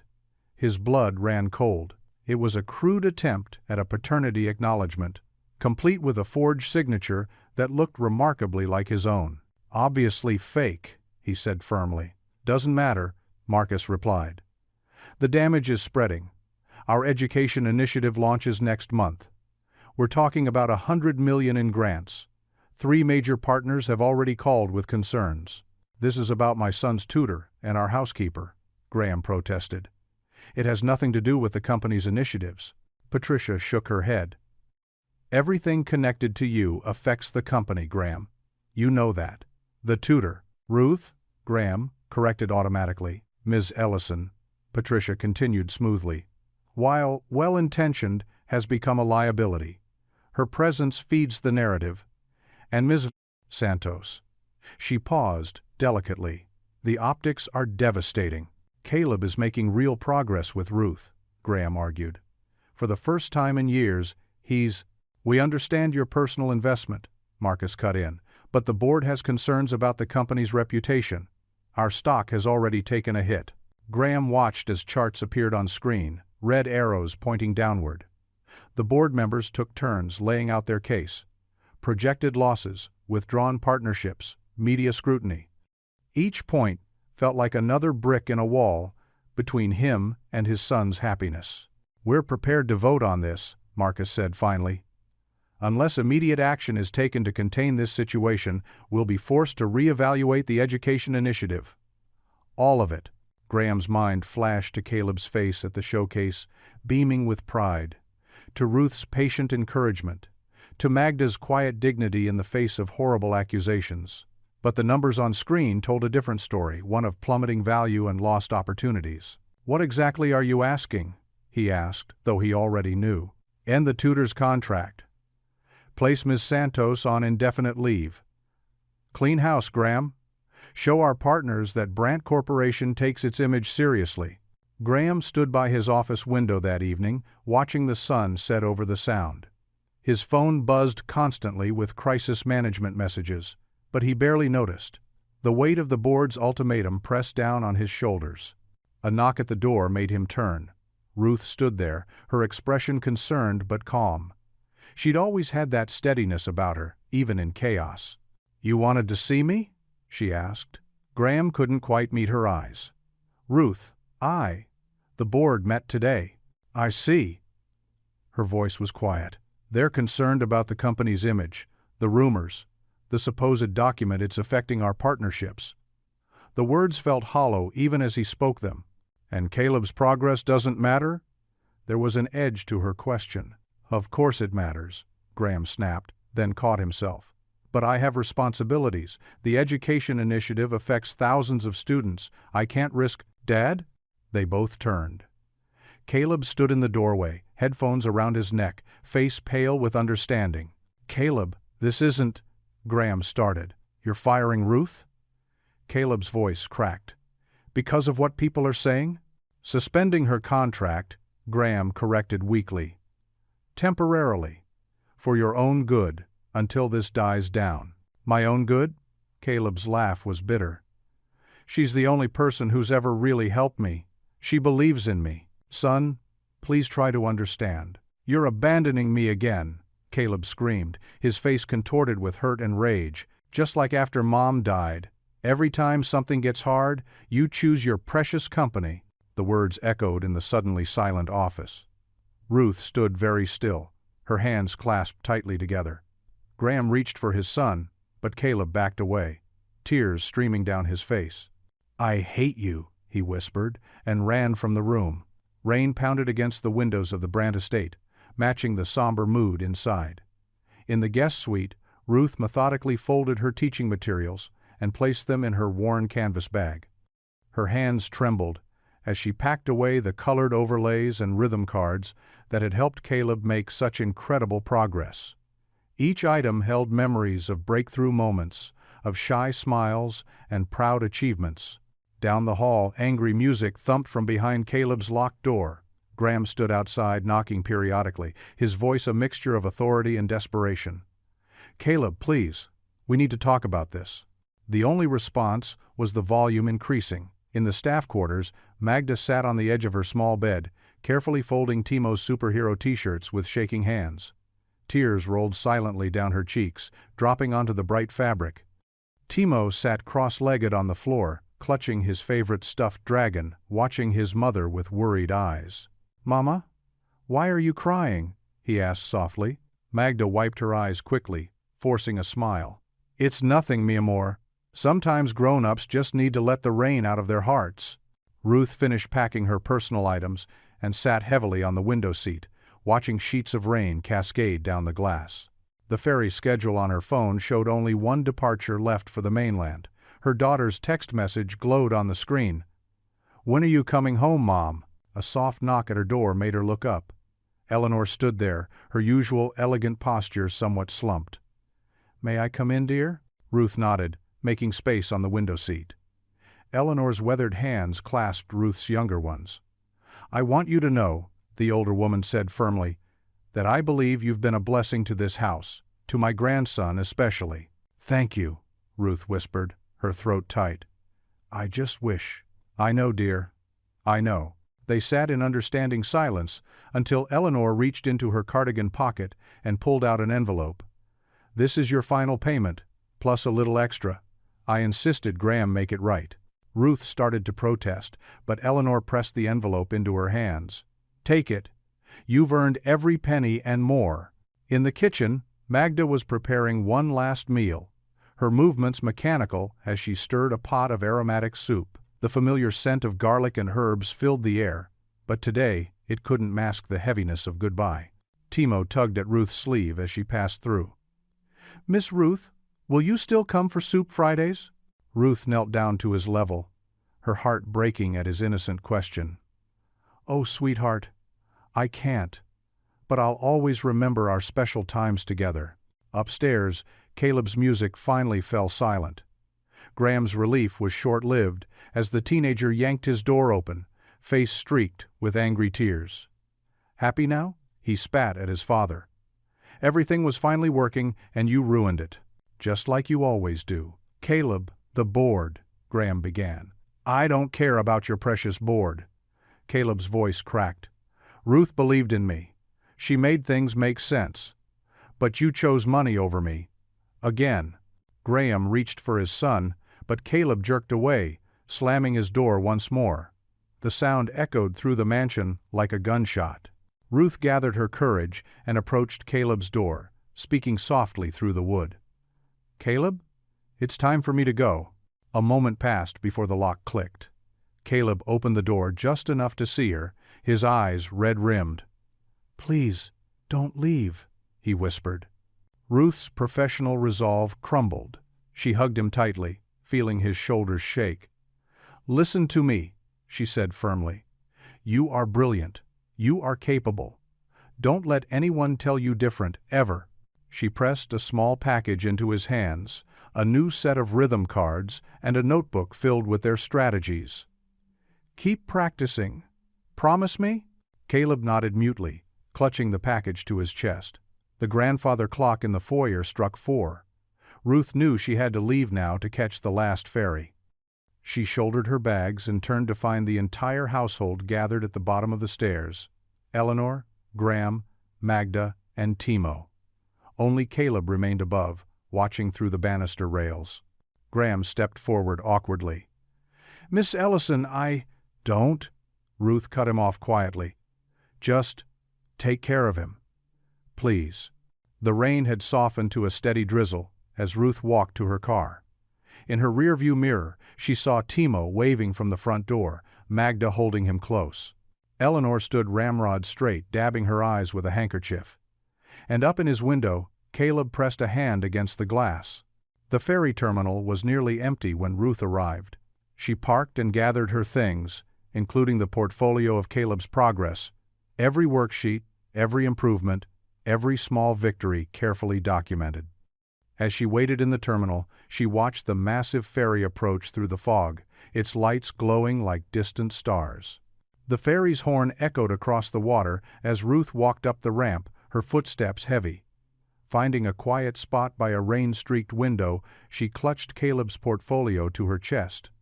The engines rumbled to life, and the ferry began to pull away from the dock, leaving the island and all its broken promises behind. "Lord, watch over him," she whispered, her words lost in the sound of rain and sea. The storm had chased everyone away, leaving the Brandt estate eerily quiet except for the steady drumming of rain against the windows. Eleanor stood in the doorway of Graham's study, watching her son as he stared at spreadsheets on multiple computer screens. His shoulders were tight with tension, his jaw clenched. "Turn those things off, Graham," Eleanor said, her voice carrying the weight of 74 years of lived wisdom. "We need to talk." Graham didn't look up. "Mother, I'm trying to contain this situation. The board meeting. I said turn them off." Eleanor's tone left no room for argument. It was the same voice she'd used when he was a boy trying to skip Sunday school. With a heavy sigh, Graham clicked each screen dark. The room fell into shadow, lit only by a single desk lamp. "I suppose you're here to tell me I've made a mess of things." Eleanor moved into the room, her steps measured and deliberate. She settled into one of the leather chairs facing his desk. "No, son. I'm here to tell you you're bankrupt." Graham's head snapped up. "The company is fine. Our stock may take a temporary hit, but not that kind of bankrupt." Eleanor's eyes, sharp as ever, bore into him. You're bankrupt in the ways that matter. The important ways. The soul ways. Mother, please. Graham rubbed his temples. I don't need a sermon right now. What you need is truth. Eleanor leaned forward. That boy upstairs, your son? He's falling apart. And instead of catching him, you're watching numbers on screens. I'm protecting him. Graham's fist came down on the desk. This scandal could destroy his future. The media vultures are less dangerous than a father who won't stand up for what's right. Eleanor's voice softened. Remember when you were 12? When those boys at school said your daddy was just a dirt farmer? Graham's jaw worked. That was different. Was it? Your father didn't hide. He drove straight to that school in his muddy pickup, walked into the principal's office in his work boots, and demanded those boys apologize. Eleanor smiled at the memory. He knew his worth wasn't in his bank account. The situation with Magda and Timo needs truth, not damage control. Eleanor reached into her handbag and pulled out a business card. This is the contact information for a discreet medical facility. They do paternity testing. End the speculation. Graham stared at the card like it might bite him. A test would only validate the rumors, or silence them completely. Eleanor's gaze was steady. But that's not really what you're afraid of, is it? I'm not afraid, aren't you? Afraid that maybe you did fail someone? That maybe in all your empire building you missed something important? Eleanor gestured to the dark screens. These numbers can't love you back, son. Rain lashed against the windows as silence filled the room. Graham's hands trembled slightly as he picked up the card. What if? He swallowed hard. What if the test shows? Then you'll face it with grace and dignity, Eleanor said firmly. But right now, your silence is hurting everyone. It's hurting Magda, who's worked faithfully in this house for years. It's hurting little Timo, who's confused and scared. It's hurting Ruth, who gave Caleb back his confidence. And most of all, it's hurting your son. Graham pushed back from his desk and walked to the window. Lightning flickered across the bay, illuminating his reflection in the glass. Caleb won't even look at me. Because you chose the board over him. Eleanor's words were gentle but unflinching. You chose appearance over truth. Just like you've been doing since his mother died. Graham pressed his forehead against the cool glass. I thought I was protecting him. From what? Love? Connection? The messy, beautiful reality of family? Eleanor stood, her joints creaking slightly. You've built walls so high, son, you can't even see over them anymore. The board will pull our education initiative, Graham said quietly. Millions in funding, gone. And what will you gain if you save every dollar but lose your son's soul? The words hung in the air between them, heavy as thunder. Graham stared at his reflection in the dark window, seeing for the first time not the polished CEO, but a father who had lost his way. The rain traced patterns down the glass like tears. Eleanor moved to stand beside him, placing a weathered hand on his arm. Get the test done, Graham, not for the board, not for the media, but for the truth. Then we can deal with whatever comes next as a family. Graham's reflection stared back at him, a man he barely recognized anymore. In the distance, he could still hear faint music from Caleb's room, a lonely rhythm in the storm-dark night. The realization hit him like a physical blow. He might lose more than money or status or board approval. He could lose his son's soul. Eleanor squeezed his arm once more and left him alone with his reflection, the business card heavy in his hand and the sound of rain washing everything clean. Ruth sat cross-legged on her apartment floor, surrounded by papers spread out in neat piles. The dim light of dawn filtered through her small window, casting long shadows across Caleb's worksheets, progress notes, and achievement charts. Her coffee had gone cold hours ago, but she barely noticed. She picked up one of Caleb's first writing samples, covered in frustrated scribbles and tear stains. Next to it lay his most recent work, clear, confident strokes, forming complete sentences. The contrast made her heart ache. "You've come so far," she whispered, running her fingers over the pages. Her tiny living room felt emptier than usual. The clock on the wall ticked steadily as she organized the materials into clear sections. She'd been up all night, determined to create something that couldn't be ignored. The portfolio started with basics: official documentation of Caleb's dyslexia diagnosis, research papers on learning differences, and success stories from other students. But that wasn't what made it special. Ruth pulled out her blue marker and began labeling dividers: weekly progress, breakthrough moments, musical integration, future strategies. Her handwriting was careful and clear, the same way she'd taught Caleb to form his letters. In the weekly progress section, she included before and after samples of Caleb's work. Each page told a story of small victories. The first time he read a full paragraph without stopping, the day he wrote a complete essay using rhythm techniques, the moment he started believing in himself. The breakthrough moments section held her detailed notes. Day 12. Caleb connected drum patterns to syllable breaks. Smiled for the first time during reading. Day 23. Successfully presented in class using beat mapping technique. Received standing ovation. Day 35. Voluntarily read aloud at Soup Friday. Eleanor cried. Ruth paused at the musical integration section, remembering how Caleb's eyes had lit up when they first combined rhythm with reading. She included photos of their whiteboard, covered in musical notation, matched with word patterns, and recordings of their clapping exercises. The last section was the hardest to compile: future strategies. Her hands trembled slightly as she wrote out detailed plans for the next 6 months. Specialized techniques, recommended reading materials, and step-by-step instructions for whoever would continue working with Caleb. Please don't let them give up on you, she murmured, adding final notes about his preferred learning style and what motivated him best.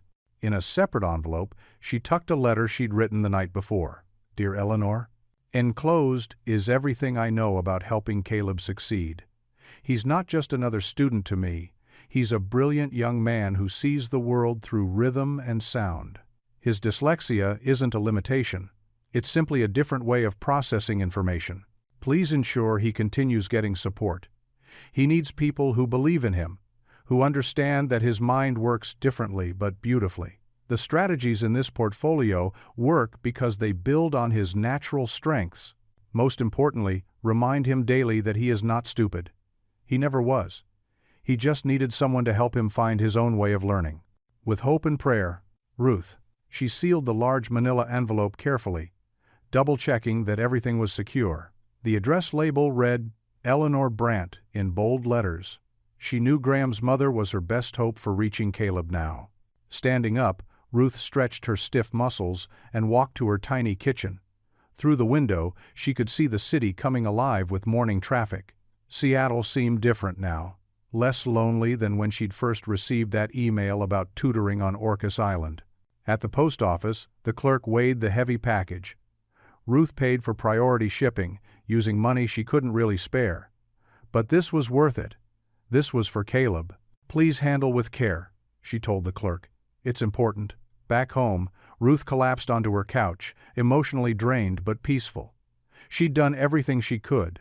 Now, it was in God's hands.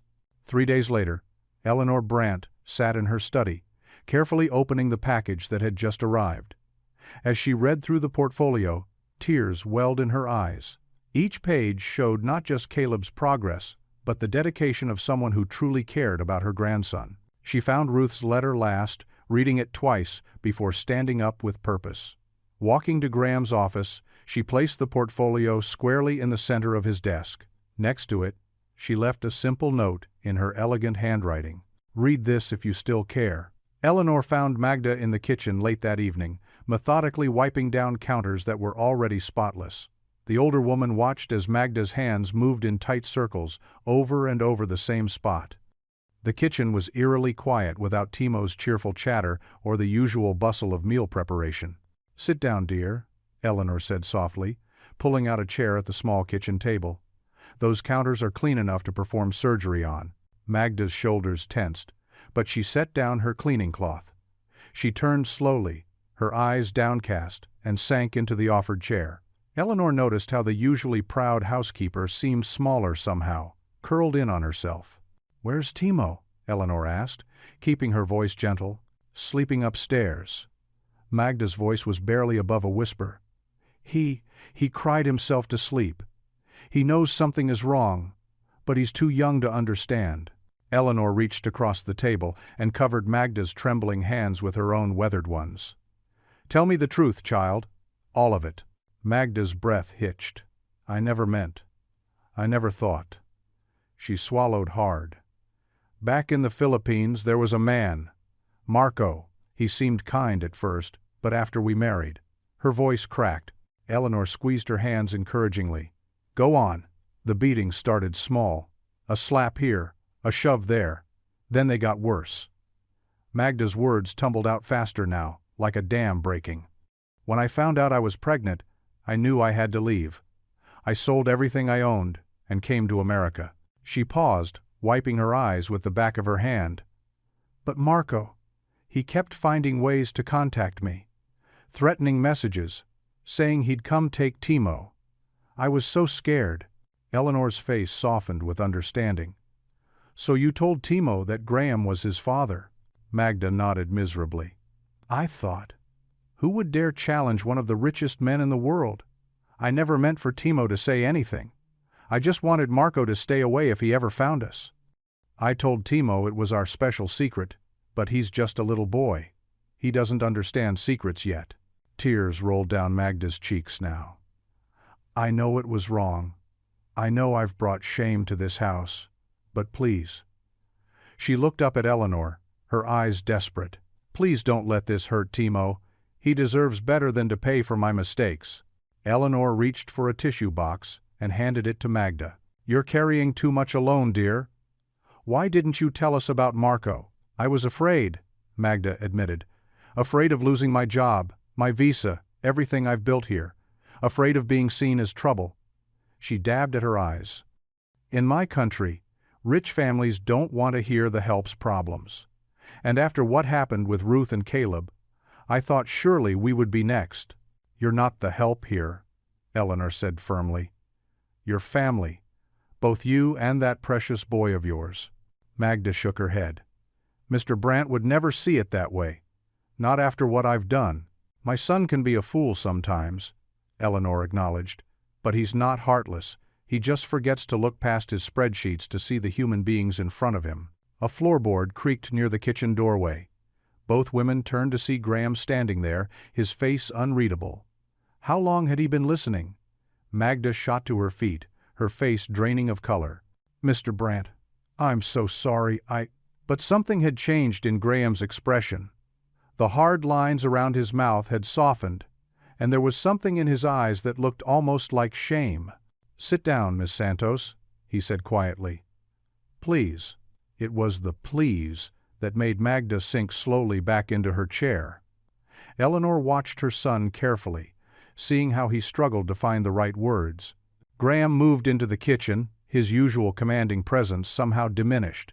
He leaned against the counter, hands in his pockets, looking more human than CEO. You were protecting your son, he said finally. It wasn't a question, but Magda nodded anyway, her hands clasped tightly in her lap. Graham's face continued to soften as he looked at the woman who had cared for his home and family for years, seeing her perhaps for the first time not as an employee, but as a mother fighting for her child's safety. The manila envelope sat in the center of Graham's mahogany desk like a ticking bomb.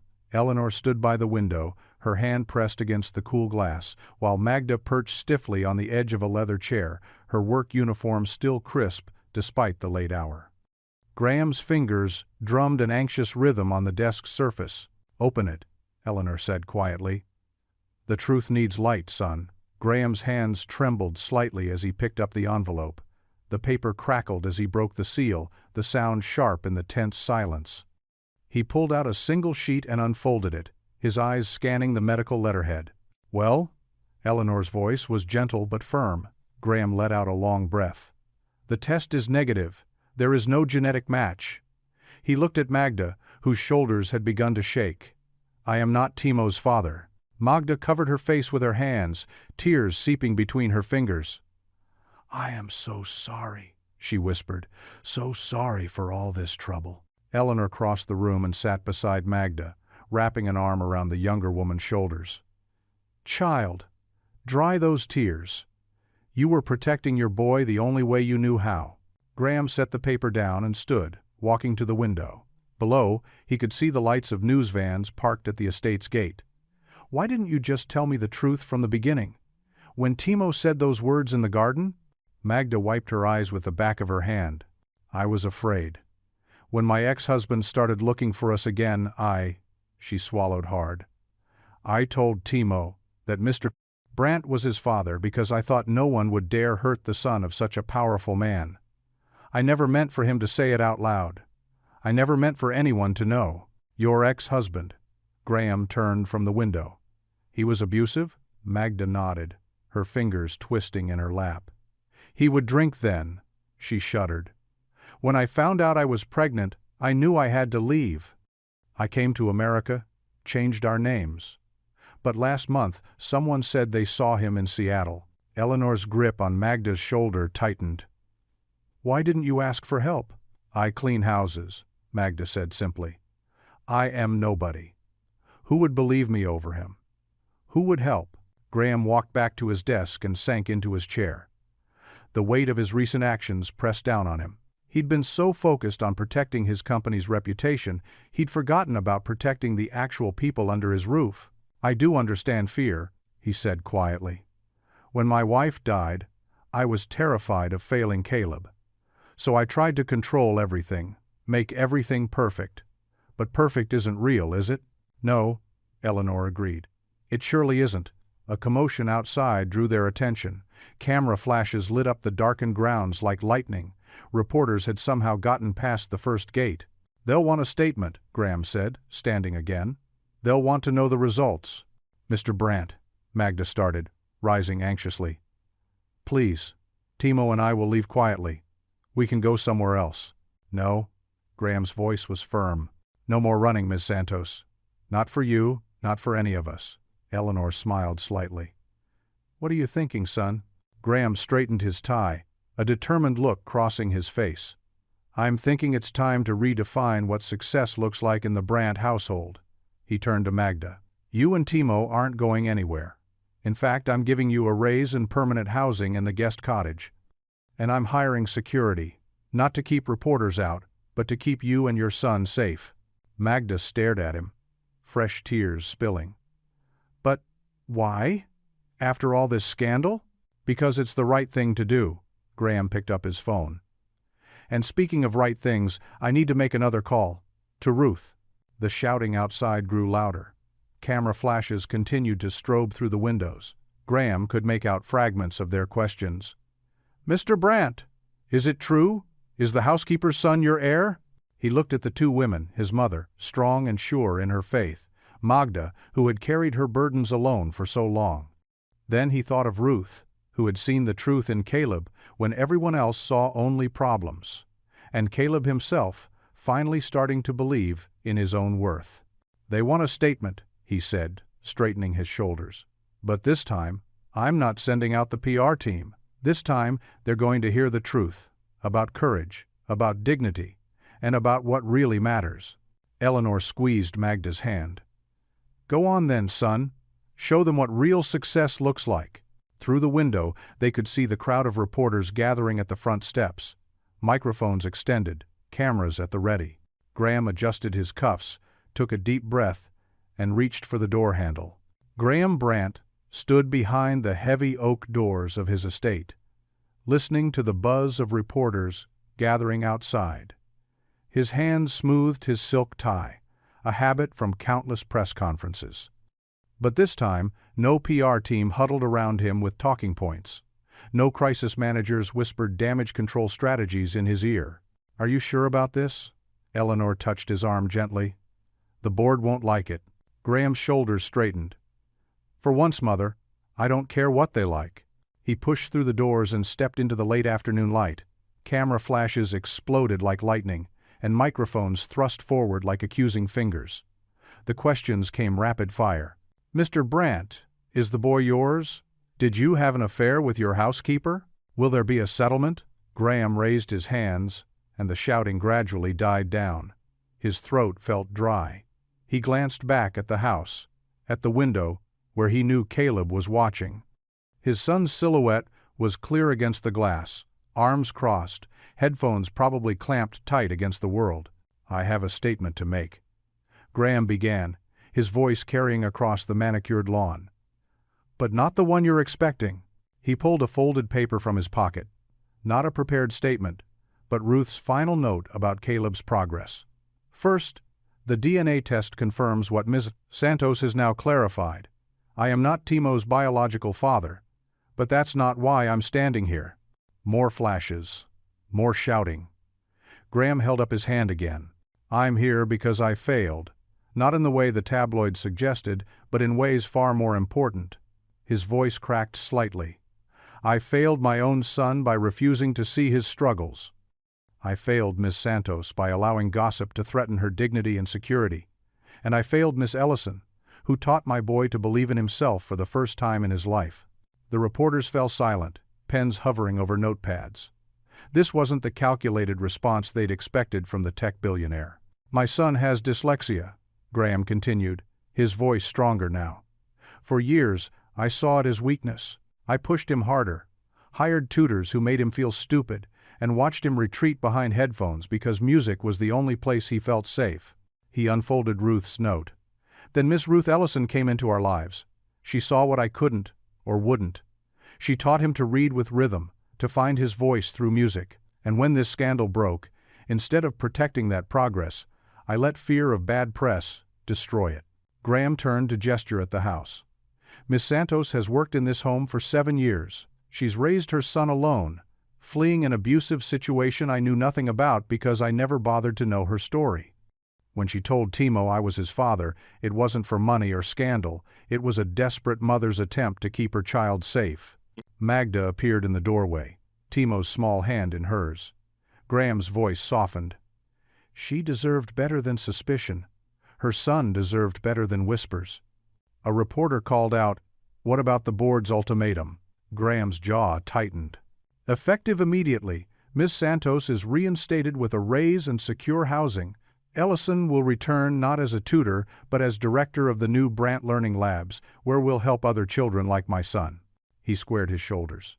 "And if the board objects, they can find themselves a new CEO. Because I'm announcing a new corporate metric, the Family Impact Index. Every Brant Technology employee will receive paid literacy leave. We're establishing learning grants for their children. Community mentorship hours will count toward performance reviews." The crowd stirred. Someone in the back began to clap, one of the gardeners. Then a maid joined in. Soon, staff members were emerging from all corners of the estate, their applause growing louder. "My mother recently told me I was bankrupt in the ways that matter," Graham said, his voice thick with emotion. "She was right, but today we start rebuilding with a different kind of wealth." The reporters shouted new questions, but they were drowned out by the swelling applause. Graham's hands trembled slightly as he folded Ruth's note, but a smile tugged at his lips. Behind him, Eleanor wiped tears from her eyes, and up in his window, Caleb slowly removed his headphones, pressing one palm against the glass. The applause continued, washing over the manicured lawn like waves. For the first time in years, Graham didn't try to control the narrative. He simply stood there, smiling, as his employees, his people, showed him what real success sounded like. Ruth sat at her tiny kitchen table, stirring a cup of tea that had long gone cold. Bills were scattered across the surface, and her laptop displayed another tutoring job listing. The Seattle rain tapped against her window in its familiar rhythm, a sound that had become both comfort and companion during her sleepless nights. Her phone buzzed, an unknown number with an Orcas Island area code. Her heart skipped. "Hello?" she answered, her voice barely above a whisper. "Ruth." Graham Brant's voice was different somehow, humbler, warmer. "I hope I'm not calling too early." She glanced at her clock. 7:15 a.m. "No, I'm up. I've been." He cleared his throat. "I've been doing a lot of thinking. About mistakes, about priorities, about what really matters." Ruth remained silent, letting him continue. "The board meeting yesterday was interesting." A soft chuckle escaped him. "I told them either they accepted my new direction or they could find themselves another CEO." "Your new direction?" Ruth asked carefully. I'm establishing Brant Learning Labs. His voice grew stronger, more passionate. A comprehensive educational initiative focused on students with learning differences. Not just dyslexia, everything. Full scholarship programs, teacher training, research funding. He paused. But I need someone who understands both the academic and human sides. Someone who sees the person behind the struggle. Ruth's hand tightened around her mug. Mr. Brant, Graham, he corrected gently. Please. Graham, she said, the name feeling strange on her tongue. I appreciate the thought, but I'm offering you the position of director, he cut in. Full creative control. Design the programs, hire your team, set the curriculum. The salary is substantial. And of course, you'd still work with Caleb. Ruth's breath caught. How is he? Missing you. Graham's voice softened. He's been playing that hymn remix on repeat. Eleanor says it's his way of keeping you close. Tears pricked at Ruth's eyes. She wiped them away quickly, trying to keep her voice steady. The position sounds amazing, but why me? There must be dozens of more qualified. Because you saw him? Graham interrupted. Not his name, not his privilege, not his struggles. You saw my son. You gave him back his dignity, and then you showed me how to do the same. Ruth stood, walking to her window. The rain had softened to a gentle mist, and a patch of blue sky peeked through the clouds. Magda's still here, Graham continued. She has a proper contract now, benefits, educational support for Timo. Eleanor's helping her study for her citizenship test. He paused. We're learning to be more than just a household, maybe even a family. But we need you, Ruth. Caleb needs you. She pressed her forehead against the cool glass. What about the board? The media? Let me worry about them. The press conference changed things. Being honest about our mistakes, it resonated with people. Apparently, the public respects vulnerability more than perfect PR statements. He chuckled softly. Who knew? Ruth closed her eyes, remembering Caleb's face when he first decoded that paragraph, the pride in his eyes during his performance, the way he'd slam his headphones on when scared, but take them off when he felt safe. I'll need to arrange things here, she said slowly. My daughter's school, our apartment. We'll handle all of it, Graham assured her. There's a lovely cottage on the property, 3 bedrooms, private garden. Perfect for you and your daughter. Full relocation assistance, of course. And the local school has an excellent reputation. Ruth's mind raced with possibilities. No more late-night Uber drives. No more choosing between rent and new shoes for her daughter. A chance to help not just Caleb, but other children who needed someone to see them, believe in them. When would you need me to start? How's today? Graham asked, and she could hear the smile in his voice. There's a ferry leaving Seattle in 2 hours. I'll have a car waiting at the terminal. Ruth looked around her small apartment, at the cramped spaces and worn furniture, but also at the memories of late-night homework sessions with her daughter, of simple meals shared with love, of prayers whispered in hard times. My daughter can join you next week once everything's arranged. The cottage will be ready.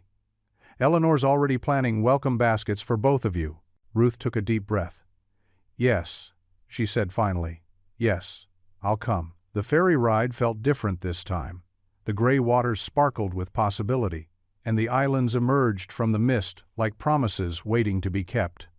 Ruth held her worn tote bag, the same one she'd carried on that first uncertain journey, but now it felt lighter somehow. As the car wound up the familiar drive to the estate, Ruth noticed small changes. Fresh flowers bloomed in new gardens. A basketball hoop had appeared near the garage. Signs of life, of youth, of hope. Before the car could fully stop, the front door burst open. Caleb bounded down the steps, no headphones in sight, his face split with a grin that made him look young and free.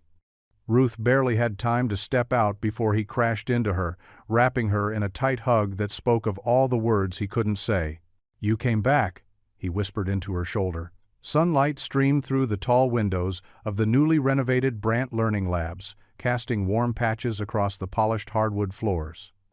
The space hummed with energy as a dozen children gathered around different stations, each designed with Ruth's special touch, rhythm corners with drums and keyboards, reading nooks with colored overlays, and comfortable beanbags scattered throughout. Ruth stood near the doorway, clipboard in hand, watching Caleb lead a small group of students through a reading exercise. His confidence had grown remarkably in the past few months. Gone was the defensive slouch and ever-present headphones.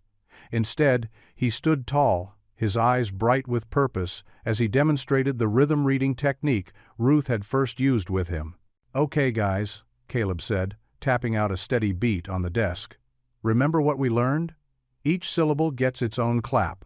Let's try it together." 3 young students followed his lead, their small hands creating a synchronized pattern. Among them sat Timo, his face scrunched in concentration as he tried to match the rhythm perfectly. "That's it," Caleb encouraged, nodding at each child. "Now, let's add the words." He pointed to a simple paragraph displayed on the wall. The text was printed on a pale blue background. A color they'd discovered helped many students focus better. Ruth smiled as she watched Timo raise his hand eagerly. "Mr. Caleb, can I try first?" The simple respect in Timo's address, something Eleanor had insisted upon, still touched Ruth's heart. She remembered how Eleanor had explained that dignity started with names, and how right she had been. "Go for it, buddy," Caleb replied, adjusting the music stand that held Timo's book. "Remember what we practiced." Timo began clapping slowly, matching each beat to a word. The brown dog jumped. His face lit up as he successfully completed the sentence without stumbling. "Perfect!" Caleb high-fived him. "See how the rhythm helps you break it down? It's like making music with words." The other children bounced in their seats, eager for their turns. Ruth noticed how Caleb gave each student his full attention, the same way she had done for him. He'd learned not just to read, but to teach, to pass on the gift of understanding. At another station, a girl with thick glasses was working with headphones and a tablet, recording herself reading aloud. It was one of Caleb's innovations, using technology to help students hear their own progress. The girl giggled as she played back her voice, pride evident in her smile. "Ms. Ruth," Timo called out suddenly, waving her over, "listen to what Mr. Caleb taught us." The group launched into a choreographed clapping pattern that matched the rhythm of their reading passage. Their laughter filled the room as they occasionally missed beats but kept going anyway. This was what Ruth had dreamed of, a place where learning felt like play, where mistakes were just steps toward success. Caleb caught her eye and grinned. "We're working on turning this story into a rap," he explained. "Everyone gets to add their own beat." "Show her the chorus," one boy urged, practically bouncing off his chair. Caleb reached for the small drum pad on the desk and tapped out a simple hip-hop beat. The children began reciting their reading passage in unison, bodies swaying to the rhythm. Even the struggling readers kept pace, carried along by the group's energy. Ruth watched as Timo, who had initially been shy about reading aloud, now confidently led part of the chorus. His mother, Magda, would be thrilled to see this progress. The thought of Magda brought a warm smile to Ruth's face. The housekeeper had recently been promoted to estate manager, her dignity and position finally matching her worth. The session continued with Caleb moving between students, adjusting rhythms here, offering encouragement there.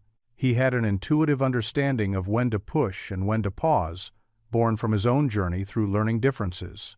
"Remember," he told a frustrated student, "it took me forever to get this too.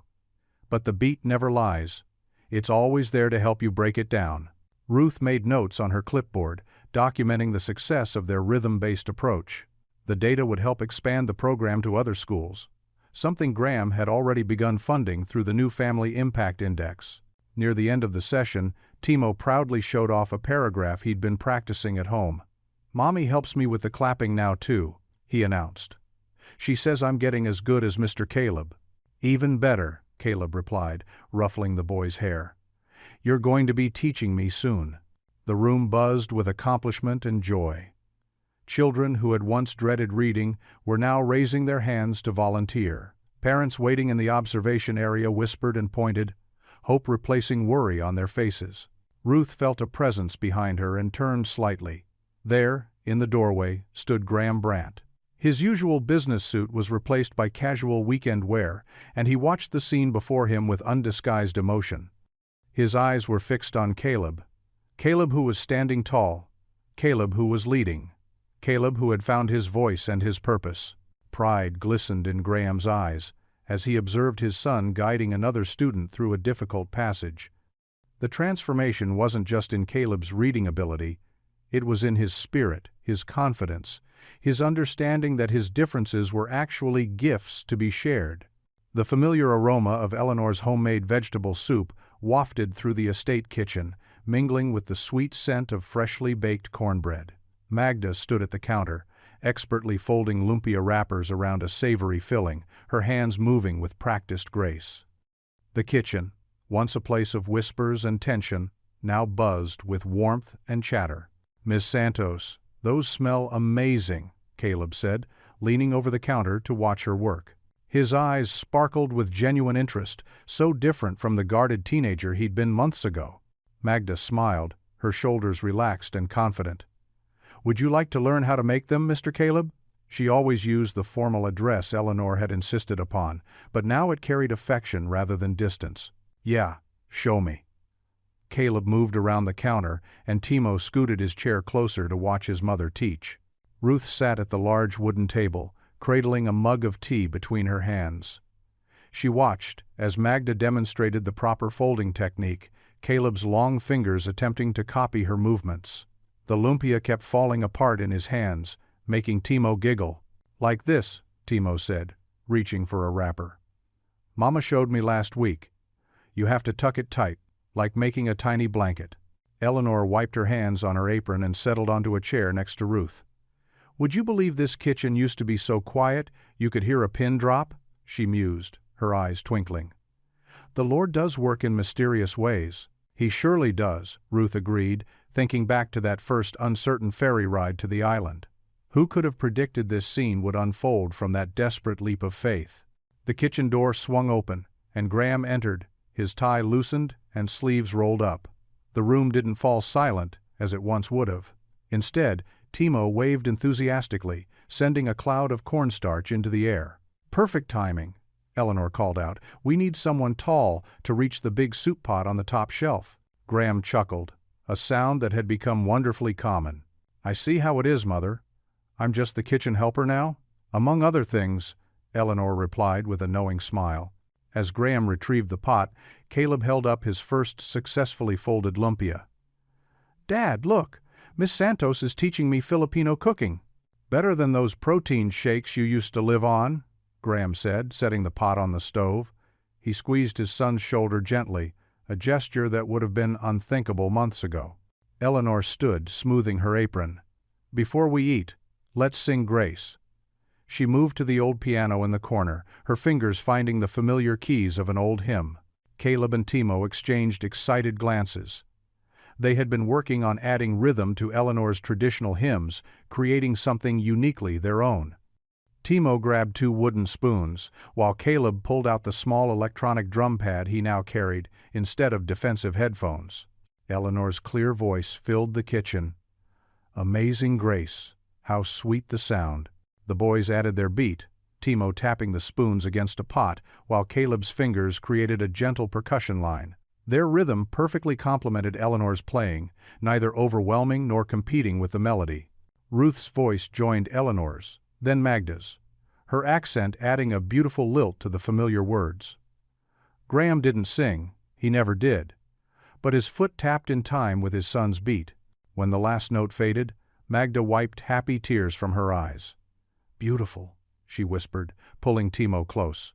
"All right, everyone grab a bowl," Eleanor announced. "Soup's getting cold." They gathered around the table, Eleanor at the head, Graham beside her, Caleb between his father and Ruth, Magda and Timo across from them. Bowls of steaming soup were passed, alongside plates of golden cornbread and crispy lumpia. The conversation flowed as naturally as the food, weaving between Caleb's latest mentoring success stories, Timo's school adventures, and Eleanor's church choir updates. Ruth watched as Graham passed the cornbread to Magda without hesitation, how he listened intently to Timo's elaborate story about his science project, how his eyes crinkled with pride when Caleb described helping a younger student break through a difficult reading passage. "Oh," Eleanor exclaimed suddenly. "Graham, get your phone. We need a picture of this." Graham raised an eyebrow. "Mother, since when do you encourage phones at the table?" "Since I want to remember this moment," Eleanor replied firmly. "All of us, together." Graham stood, positioning himself to capture everyone around the table. "Scoot in closer," he directed. And they all pressed together, shoulders touching, faces bright with genuine smiles. "Wait!" Timo called out. He grabbed his wooden spoons and held them up proudly. Caleb followed suit with his drum pad, making everyone laugh. Graham set the timer and hurried back to join them. Just before the shutter clicked, Eleanor started humming Amazing Grace again. The photo captured them in perfect harmony, singing, laughing, belonging. Later that evening, Graham stood in his office, holding the freshly printed photo. He looked at each face, his mother's dignified joy, Caleb's open smile, Timo's exuberant grin, Magda's gentle grace, Ruth's knowing warmth.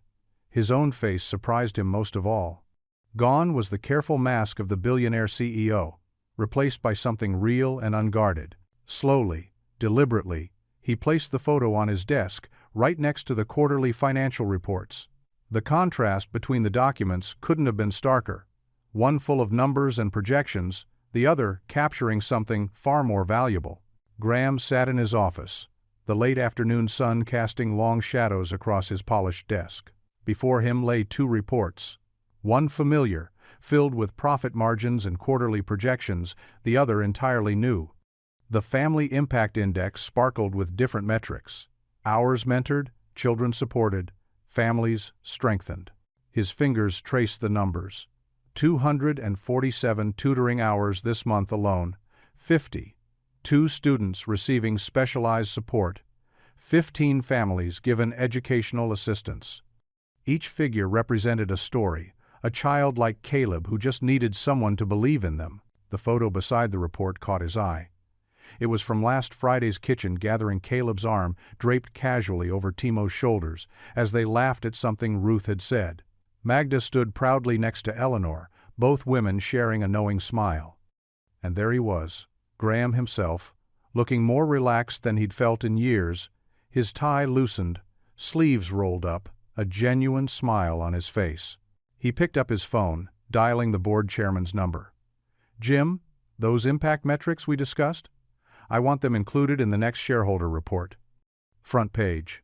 He paused, listening. "Yes, right next to the earnings. Because this is how we measure real success now." A knock at his door made him look up. Ruth stood there, her teacher's tote bag slung over one shoulder. "Mr. Brandt? We're all heading out to the porch. Eleanor's idea ice cream and reading practice. Would you like to join us?" Graham glanced at his computer screen, filled with endless emails demanding attention.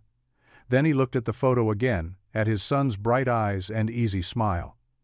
"You know what? I would." He followed Ruth through the house, their footsteps echoing on the hardwood floors. Through the windows he could see the others already gathered on the wide porch. The setting sun painted everything in warm, golden light. Timo bounced excitedly on the porch swing, ice cream cone in hand. "Mr. Graham, come sit with us!" The boy's natural warmth still amazed him, how easily children could forgive, how readily they offered second chances. Magda started to quiet her son, but Graham waved her off. "It's fine, Miss Santos. He's right, that's exactly where I should be." Eleanor was already settled in her favorite rocking chair, a bowl of vanilla ice cream balanced perfectly in her lap. Her eyes met Graham's with quiet approval. She'd been right all along about everything. Caleb sat cross-legged on the porch steps, a new book resting on his knees. His headphones, once a constant shield, hung loose around his neck. He looked up as Graham approached. "Dad, Ruth says I'm ready for chapter books now. Want to hear?" Graham's throat tightened at the casual confidence in his son's voice. He remembered the boy who used to hide behind silence, who believed himself stupid. "I'd love to," he managed. Ruth settled onto the porch railing, her own ice cream melting slightly in the warm evening air. She watched as Caleb opened the book, his fingers finding the rhythm markers they'd practiced. No panic now, no shame, just quiet determination. The old house stood on the hill, Caleb began, his voice steady and clear. Its windows gleamed like eyes in the sunset. Graham watched his son read. Really watched him. He saw the subtle ways Ruth had taught him to track the words.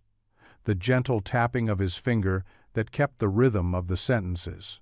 More than that, he saw joy where there had once been fear. The sound of waves lapped against the shore below. A seabird called in the distance. The sweet taste of ice cream mixed with the salty air. And Graham felt something settle in his chest, a weight he hadn't even known he'd been carrying. Ruth caught his eye and smiled softly. "That's real success," she whispered, nodding toward Caleb, who was still reading steadily, his voice growing stronger with each word. Graham looked around the porch at this unlikely family they'd become. Eleanor, who'd never lost faith. Magda, who'd taught him about dignity. Timo, whose innocent words had sparked a crisis that led to healing. Ruth, who'd shown him a different way to measure worth. And Caleb, his son, finally free to be himself. He thought of the reports sitting on his desk, the numbers that had once seemed so important, now paling in comparison to this moment. Here, in the golden light of sunset, with ice cream and stories and second chances, Graham Brandt finally understood what real wealth looked like. What would you do if you were in their place? Comment your answer below, and let's see how you'd rewrite the ending. If you enjoyed the story of Ruth Ellison, I handpicked the next story that you will enjoy. Please don't miss this one. Click here to watch it.